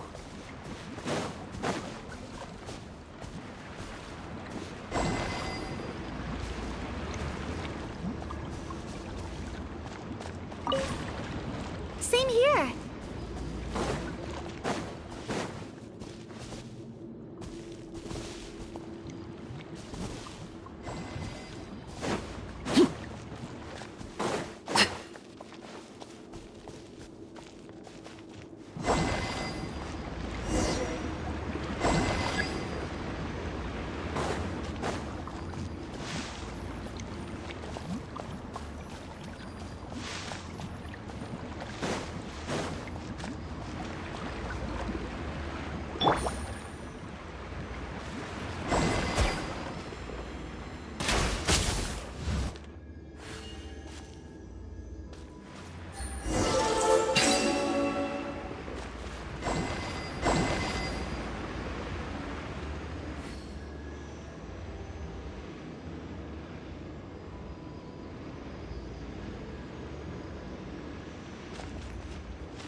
It worked! Something just appeared. Some kind of new mechanism, maybe? By solving the puzzles, you prove yourselves worthy of inheriting the secrets of the past. At the end of each puzzle, you're rewarded with With? a key. Oh, it must be the key to the big door. Huh? This is one of the Marechaussee Hunter keys that are passed down from generation to generation. It looks just like the one Master passed down to me. It is said that 4 keys in total are required to form the final, complete key.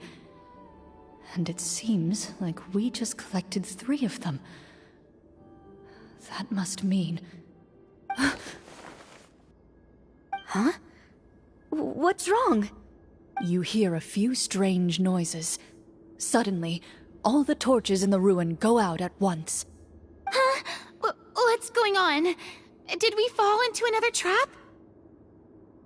For the sake of immersion, please close your eyes, everyone. Without the torches, the space is now completely dark, and you cannot see anything.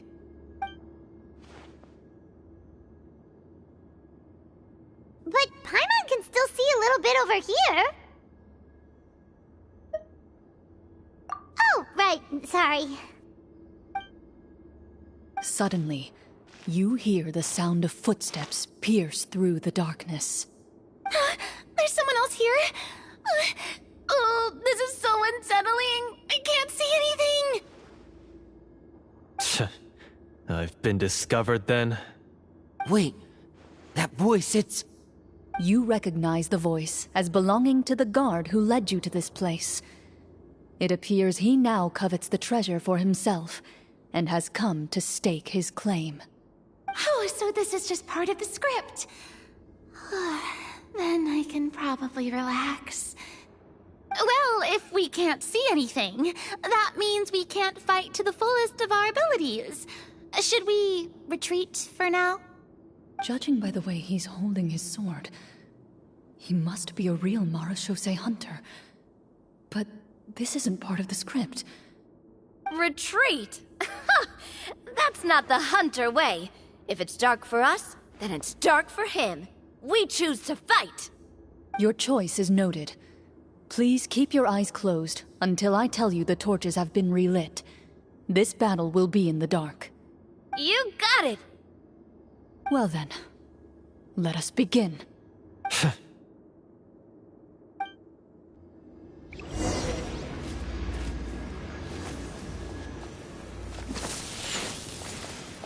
Loaded. Enough! I'd like to try to hit him with my sword. Your strike is successful. Is he still standing? Goodness, he sure has a lot of each. Is it over? Can we open our eyes now? The enemy is strong and relentless, but the battle is nearing its end. The torches have not been relit. What about now? Final strike. Ha!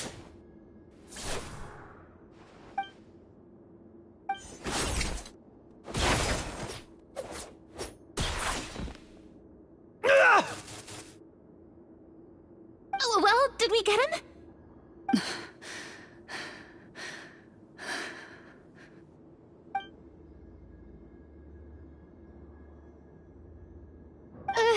Clorinde?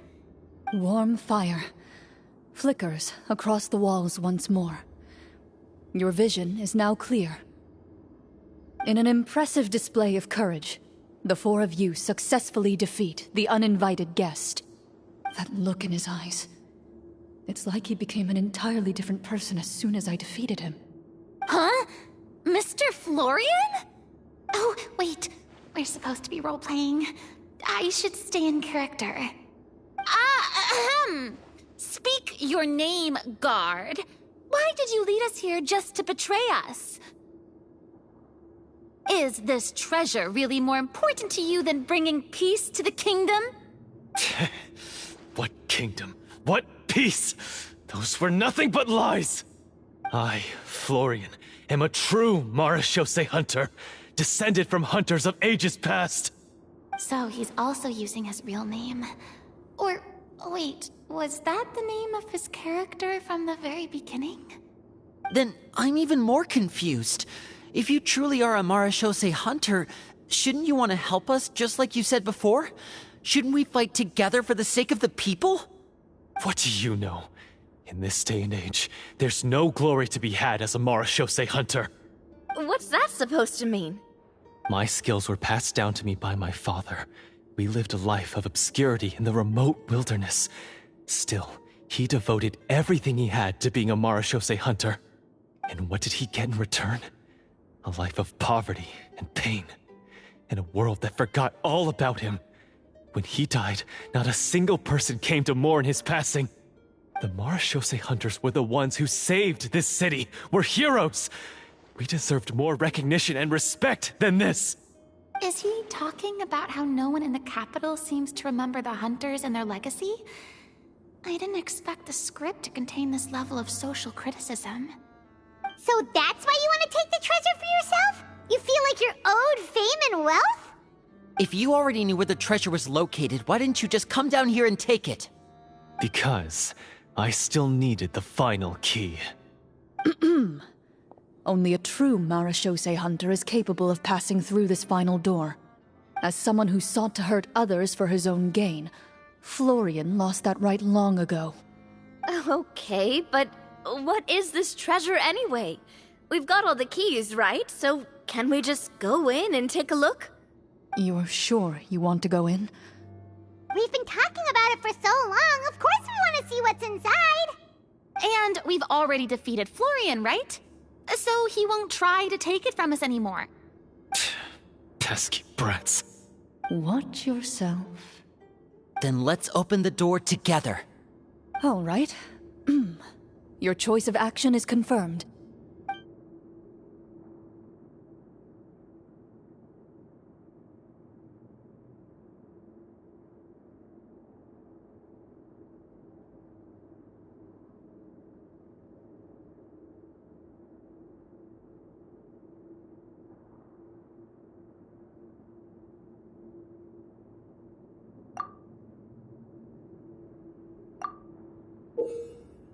Before you, the door to the treasure, sealed and undisturbed for more than 100 years, finally swings open.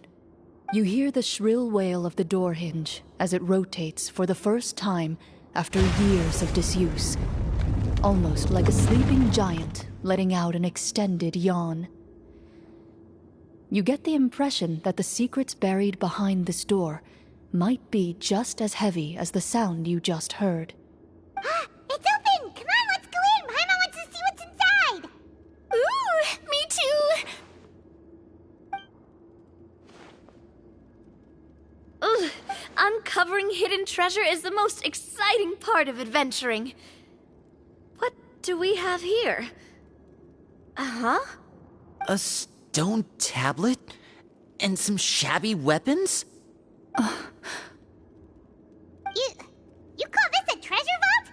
Looks more like an abandoned warehouse! Maybe the troop ran out of budget at the end? They provided a super immersive experience at the beginning only to drop the ball at the most important part? They could have at least filled this place with cardboard Mora or something! Wait, I get it now. Paimon, this is the real Marachose Hunter treasure. Huh? This is it?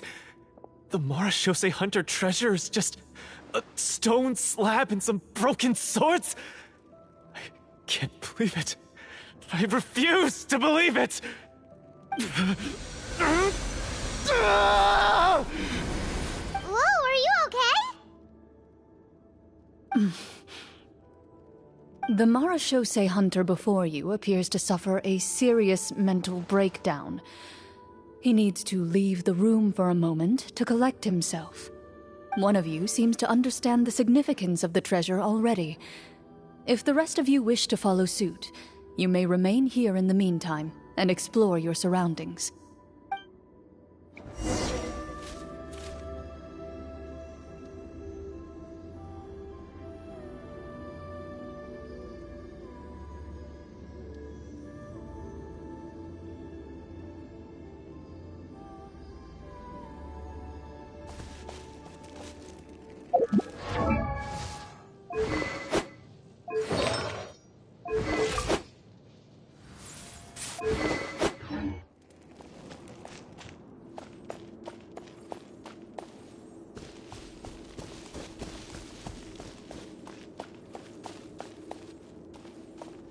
Walter.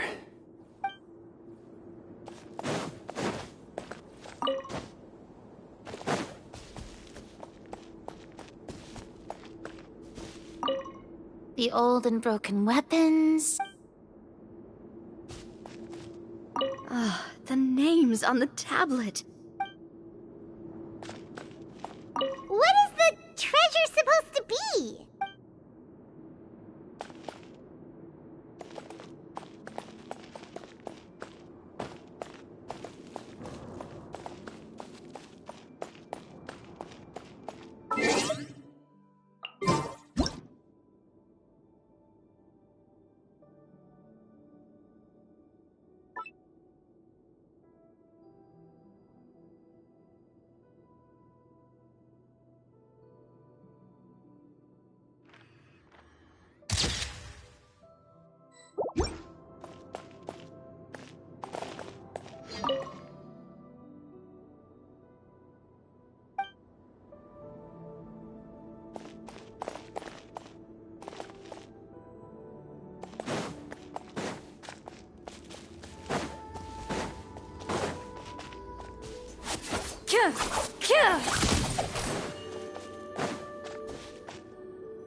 So, how are you doing? Feeling any better?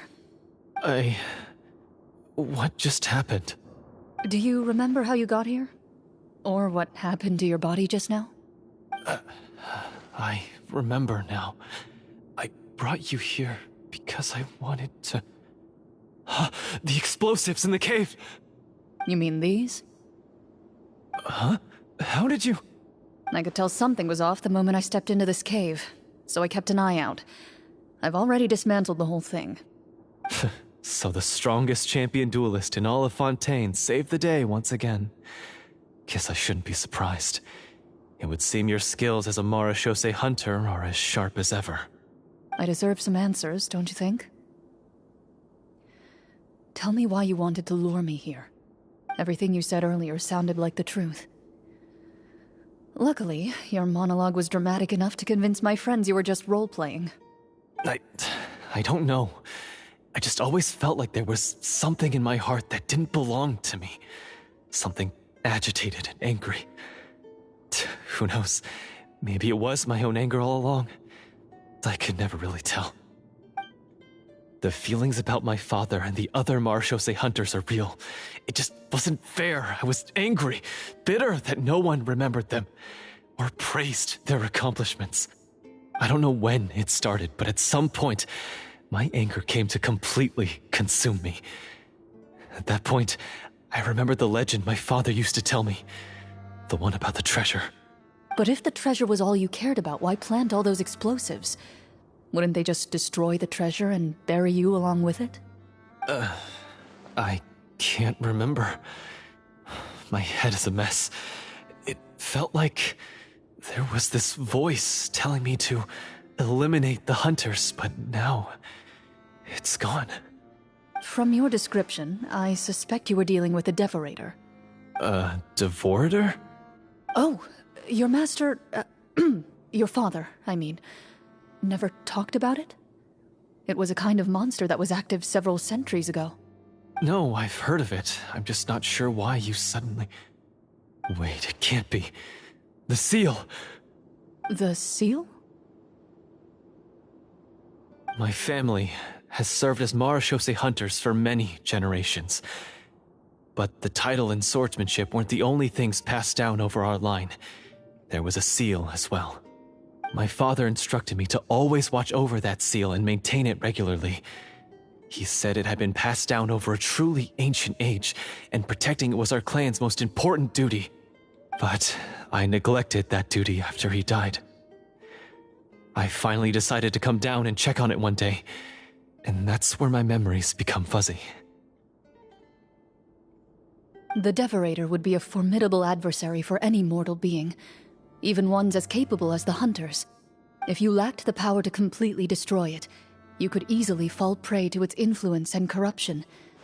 In light of this, some Marechaussee hunters chose to seal the Devorator away, in the hopes that a permanent solution would come with the passage of time.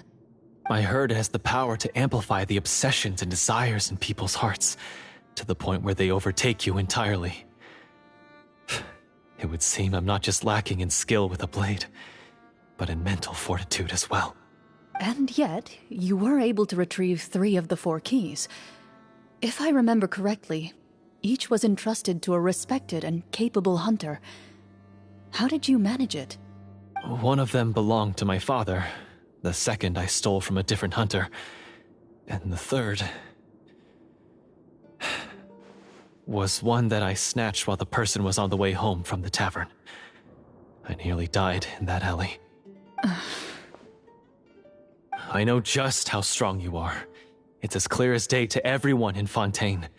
I observed you from dusk to dawn, but could never find any opportunity to sneak up on you. I never even saw you drink a single glass of liquor. The only way I could think to obtain that last key was to lure you here using your hobby, and then... Oh, I get it now. That monster, it wanted to bury you here alongside the treasure. I won't comment on anything else, but the script was good. Well, I did pour my heart and soul into it. The stories my father used to tell me about the glory of the heroic Marechaussee hunters and how they came to be forgotten. It's more than just a story. Huh? You're proud to be a hunter. You're still holding onto that part of yourself, no matter how small. I have done so many despicable things. I have nothing to be proud of. Then explain the purpose of the evil sorcerer in your story. Huh? Isn't he the true antagonist? The one who sought nothing but his own gain, and used the people as pawns to attain it? In your heart of hearts, he was the one you truly wanted to defeat. But I've already tainted my sword. I no longer have any right to... Wake up, Florian. Remember how you introduced yourself earlier. Do you really think the hunters acted out of a desire for honor and glory? Or to be loved and acknowledged by the people? What did your father teach you about our order? You do not wield your sword for yourself, but to protect those you serve. There's nothing special about a blade.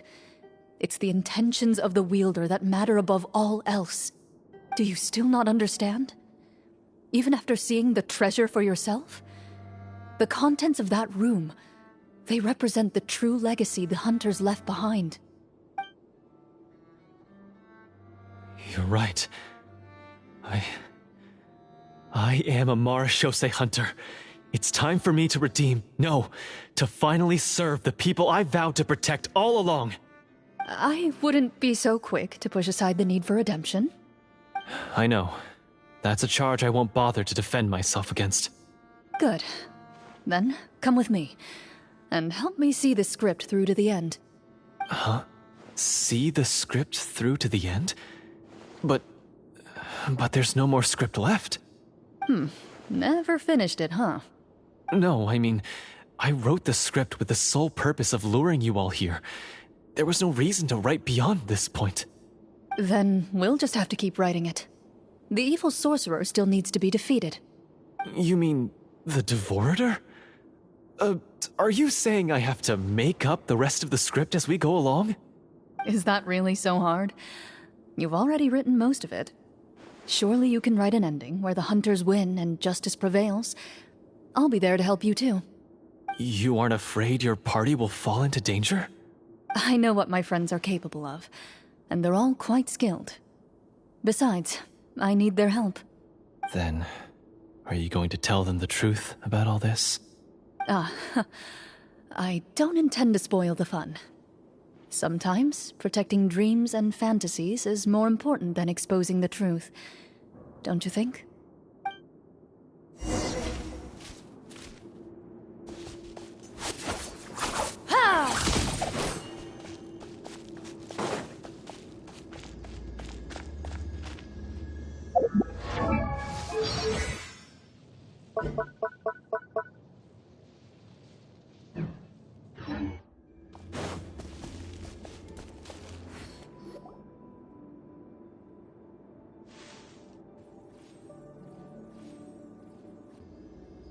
They're back! That took a while.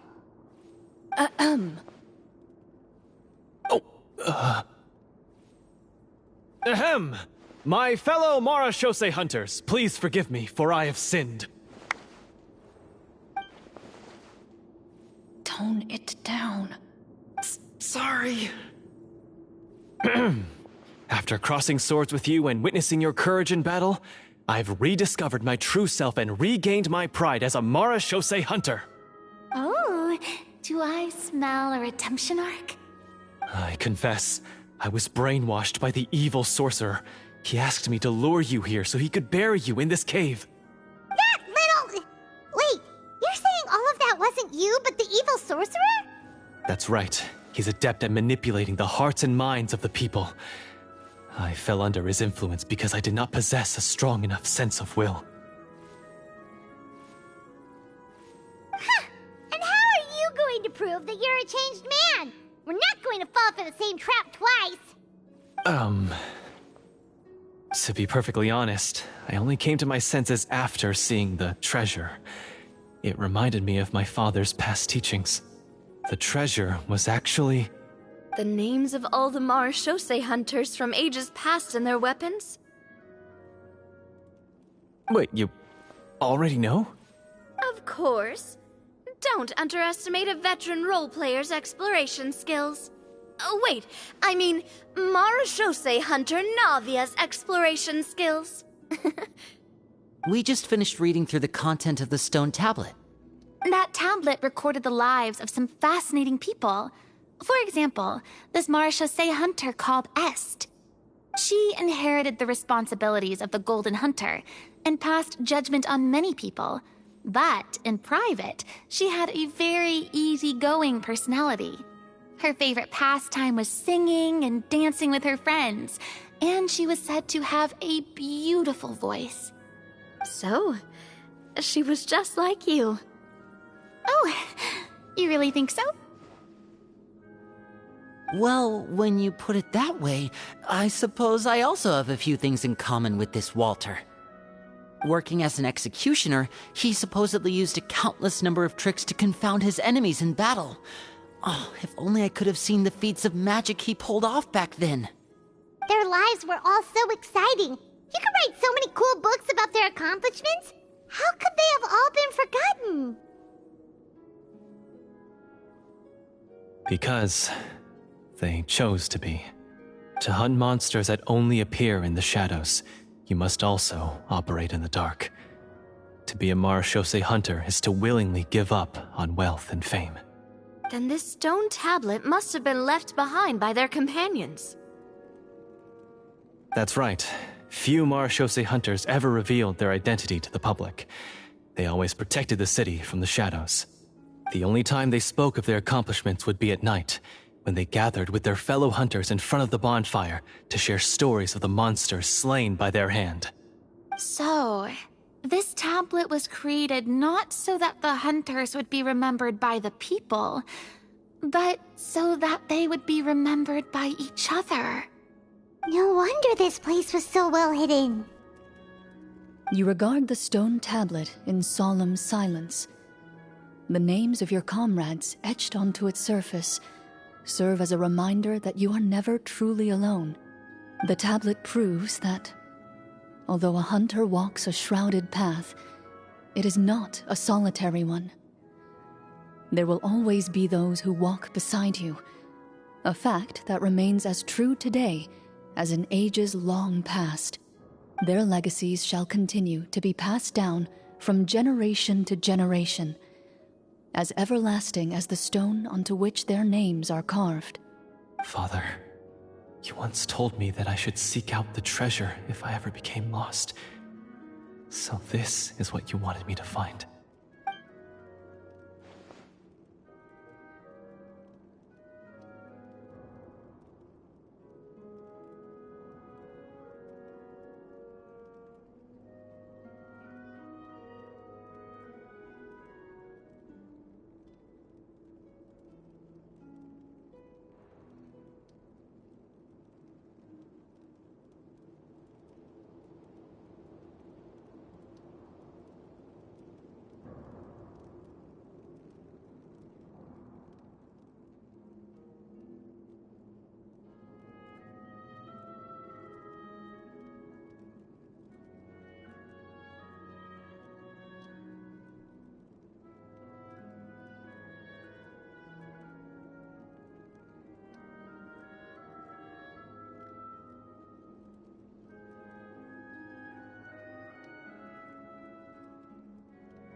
His eyes are sincere, and his words ring true.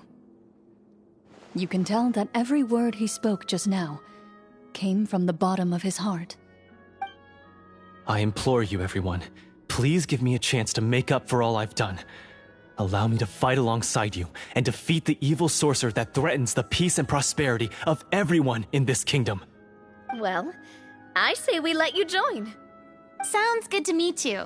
Everyone makes mistakes. What matters is what you do to make up for them. I have no objections, but Mr. Florian, do you even know how to defeat the evil sorcerer? When he took over my mind, I gained some insight into his thoughts. Every time I thought of the treasure, he reacted with a strong sense of fear. Huh? He's afraid of the treasure? But there's nothing here except some broken weapons and the stone tablet. What if the secret's hidden inside these weapons? GM, permission to investigate.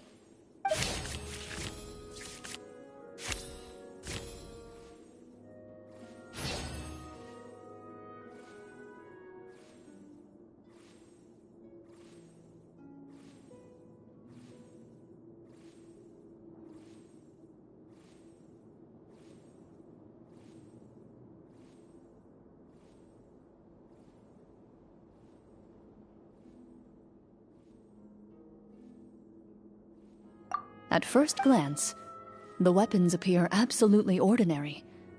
But as you observe them, you notice a faint energy emanating from within.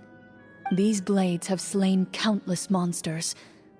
Though it's been a long time since they were used in battle, their edges remain sharp, as if they're simply waiting for the next worthy hunter to carry on their legacy.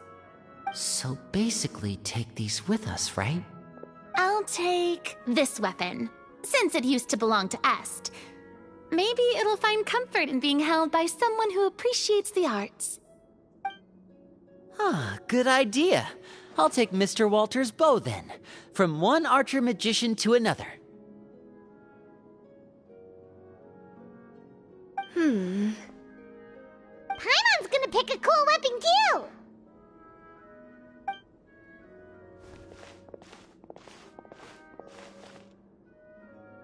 As you grip your weapons, you can almost feel the will of past hunters coursing through your being. It's a feeling of courage, determination. A silent vow passed down from generation to generation that says, eradicate the monsters, no matter the cost.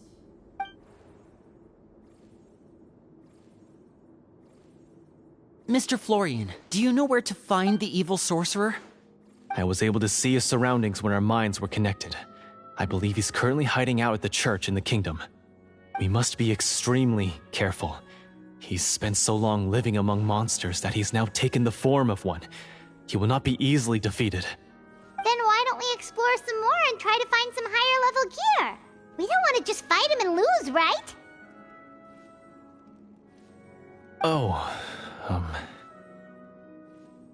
No, we have to strike now. He was greatly weakened when I managed to break out of his control. If we let him rest, he might have time to escape. I agree with Mr. Florian. We've got to act while we have the advantage. Don't forget, the people of the capital are counting on us. Yeah, now that we've got a plan, there's no point in waiting. The longer this drags on, the worse it will be for everybody. Yes, that's what's called...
Yes, that's exactly right. All right, you've persuaded Paimon. Mr. Florian, please lead the way. Of course. Follow me. He had to set up so many scenes today, and now he has to join in for this last part. I really don't envy his job. Finally, you decide to slay the evil sorcerer and bring peace back to the kingdom once and for all. As you walk away, you feel the gaze of the stone tablet at your back, as if all the hunters of the past are wishing you success in the battle ahead and awaiting your triumphant return.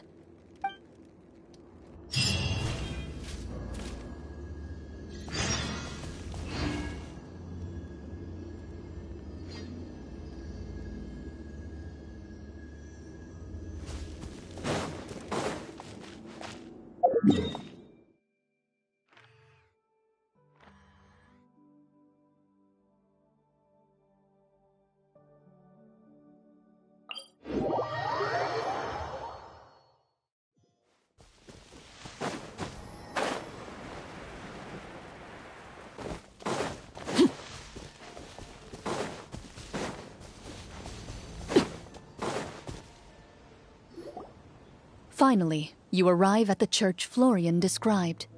As you approach, an ominous aura surrounds you. You get the sense that your enemy is close at hand. How strange. This uneasy feeling seems so real. How did they manage that? Now, it is time for the final battle. Let's go!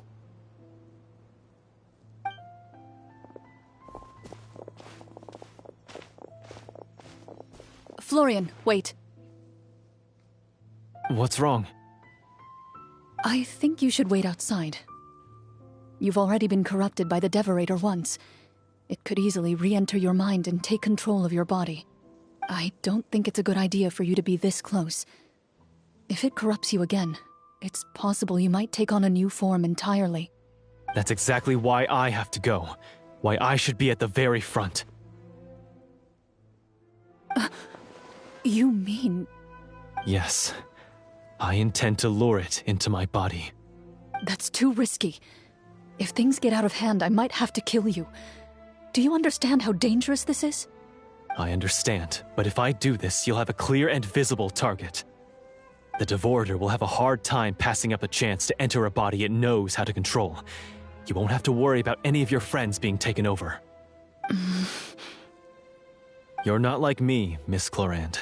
You're a just and powerful Marechaussee hunter. The monster broke free due to my error. It's only right that I shoulder the responsibility for its destruction. This is... something that I have to do. Consider it a duel to restore my honor. My only request is that you give it your all.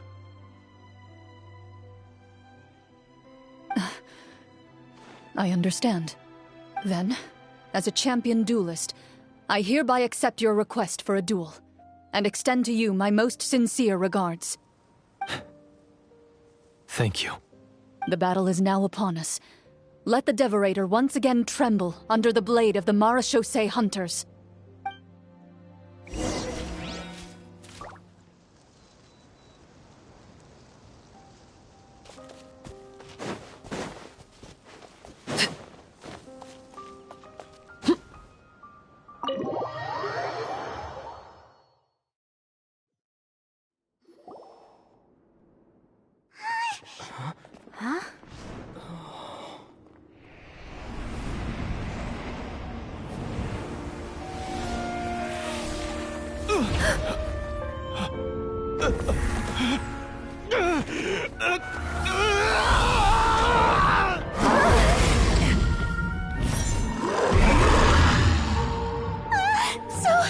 So lifelike!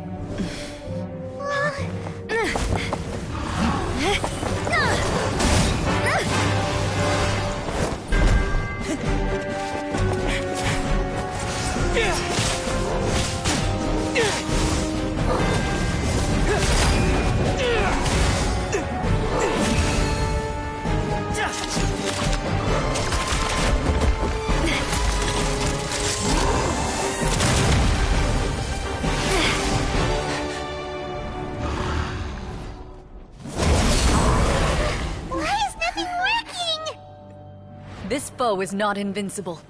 You hold the treasure. The power to defeat it in your own 2 hands. The treasure? You mean... The names! It's the Marechaussee Hunters' names! How are we supposed to... You forget, Paimon? There's still one skill we saved until the very end. Hunters fight not for fame, but to aid the people whenever they are summoned. Walter the Marechaussee Hunter, master of 1,000 tricks, executioner of the Phantom Hunters, I call for aid! Est, the Marechaussee Hunter, inheritor of Cassiodor's will, judge of the Shadow Hunters. Answer my call!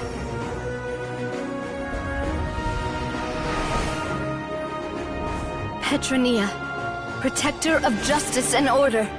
The hunter I respect the most.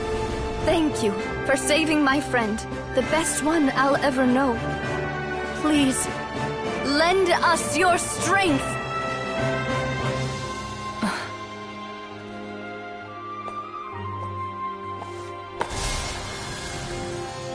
We have come to answer your summons.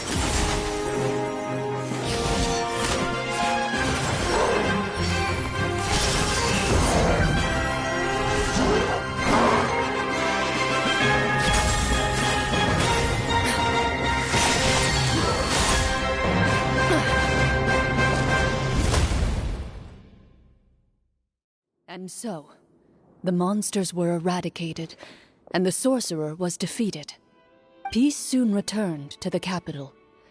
Those in the court, manipulated by the sorcerer, also recognized the errors of their ways. Some remembered the names of the heroes who saved their kingdom, but others simply continued their lives none the wiser. Such is the story of the Marechaussee Hunters. They pursue the phantoms in the darkness and exterminate all who pose a threat.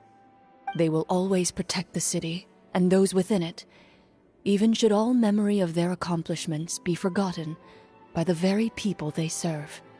I am assuming we've finally reached the end of the script. Yes, you've reached one of the better endings. It's a pretty solid story overall. I thought it was just an ordinary adventure at first, but the further we got into it, the more impressed I became with the production and the plot. That final battle especially. All the effects were super realistic. Oh, right. Yeah, totally. That's a really good point. I never expected the weapons we picked up from that vault would have that kind of effect. Yeah, mine nearly scared the daylights out of me when it started glowing. I took a good look at it after we got out, but I don't think it ever lit up again. Oh, we should probably give these props back, right? I'll just leave mine here. Did you have a good time? Of course. Let me know if another script like this comes around. Sure, no problem. Then I'll head back for now. I think I need some time to fully digest everything that just happened. Once Mr. Florian is awake, please pass on my regards to him. He must be extremely exhausted to have passed out cold like that. You're right. He's had a lot to deal with. Well, see you all some other time. Toodaloo!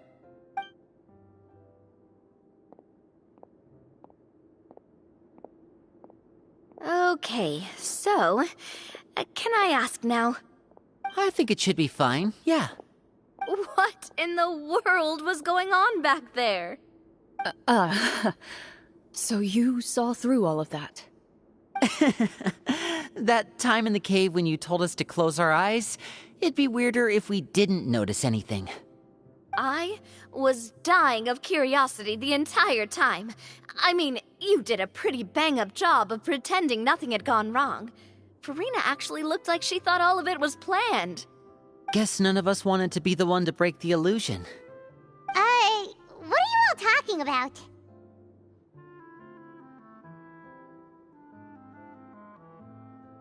Oh, wait. Don't tell me you never... Ugh, this is all my fault. It's not too late to cover your ears.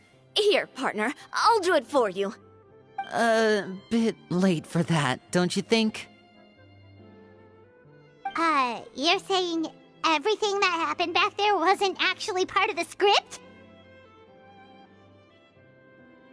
It's probably more accurate to say this was never a real scripted story to begin with.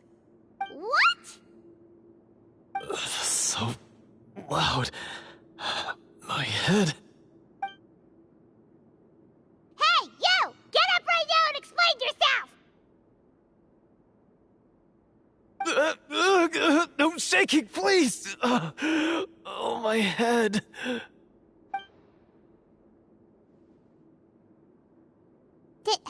Did Paimon just hear that right? You guys made up that whole last part on the spot? It's not nice to lie to people, but Paimon's gotta admit, that was a really good story, Florian. Oh, and nice improvisation, Clorinde! Yeah, it was like watching a magician improvise a spectacular magic trick after forgetting an important prop. If Paimon knew something was wrong with that vault, she would have floated straight in the opposite direction. Everything was under control. As if you've ever described a situation as being out of control. I'm pretty sure any situation you consider to be easy to handle would scare a reasonable person half to death. Guess I'm just used to it. You must run into a lot of unexpected situations then. That explains why you're so good at coming up with things on the spot. As for you, Florian... I know there's no excuse for what I did. I'll turn myself into the guards at once, confess my crimes, and accept any punishment that comes my way. I would say you've already suffered more than enough. What? You may have been blinded by fame and fortune in the beginning, but your actions during the final battle had proven you to be a true marechaussee hunter.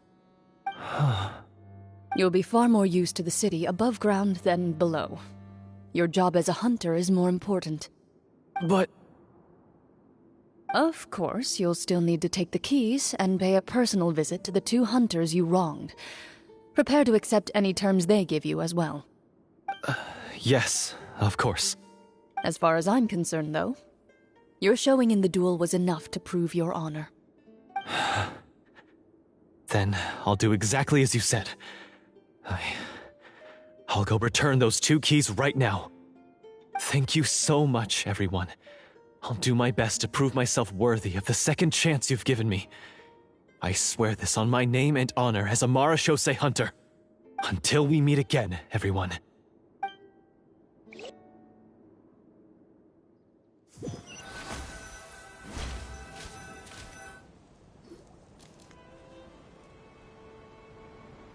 Speaking of marechaussee hunters, what should we do about the treasure in that cave? Leave it be. Are you sure? We could show it to people, make it so that the hunters are remembered. Don't you want that? No. Every name on that tablet made the same choice. All hunters know what the path entails. I am no exception. My identity as a marechaussee hunter is not something I need people to remember. I wish only to be recognized as a champion duelist. Nothing more. That's certainly very different from the path of a magician. Still, I admire your decision. Wait! Paimon just remembered something.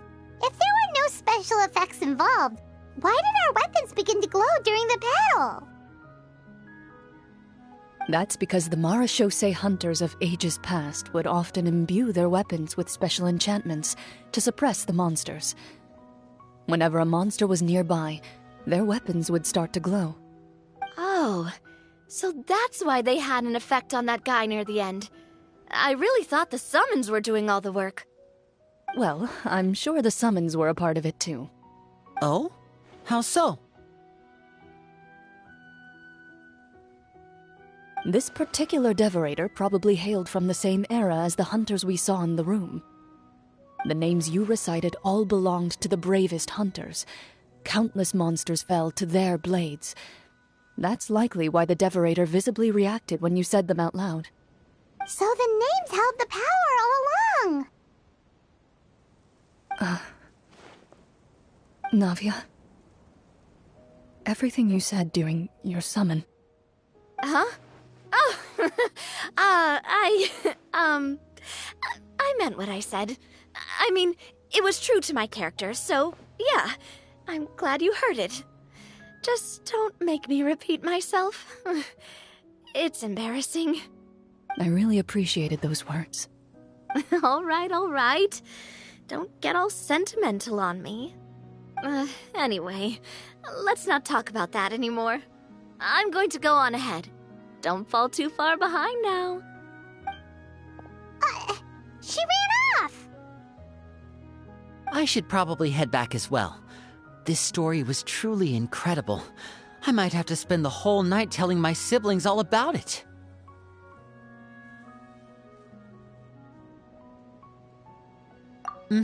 Goodbye.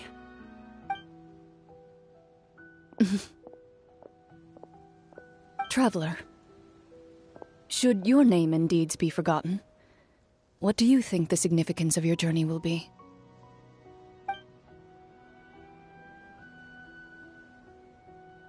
I suppose the significance would be the journey itself and the world we helped create.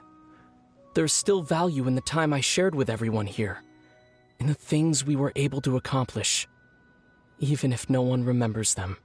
A great answer. I'll remember it.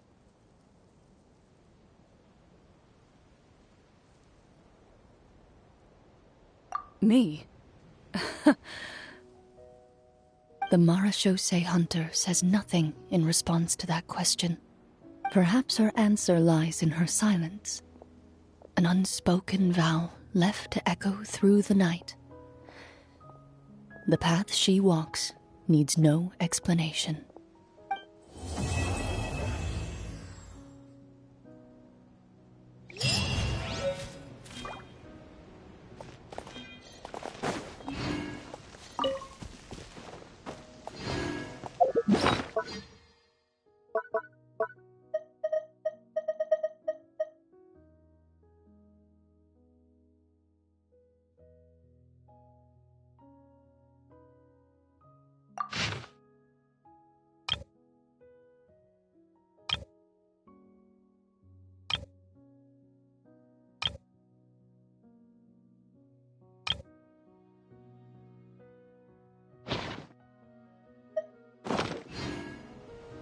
What could the children be up to?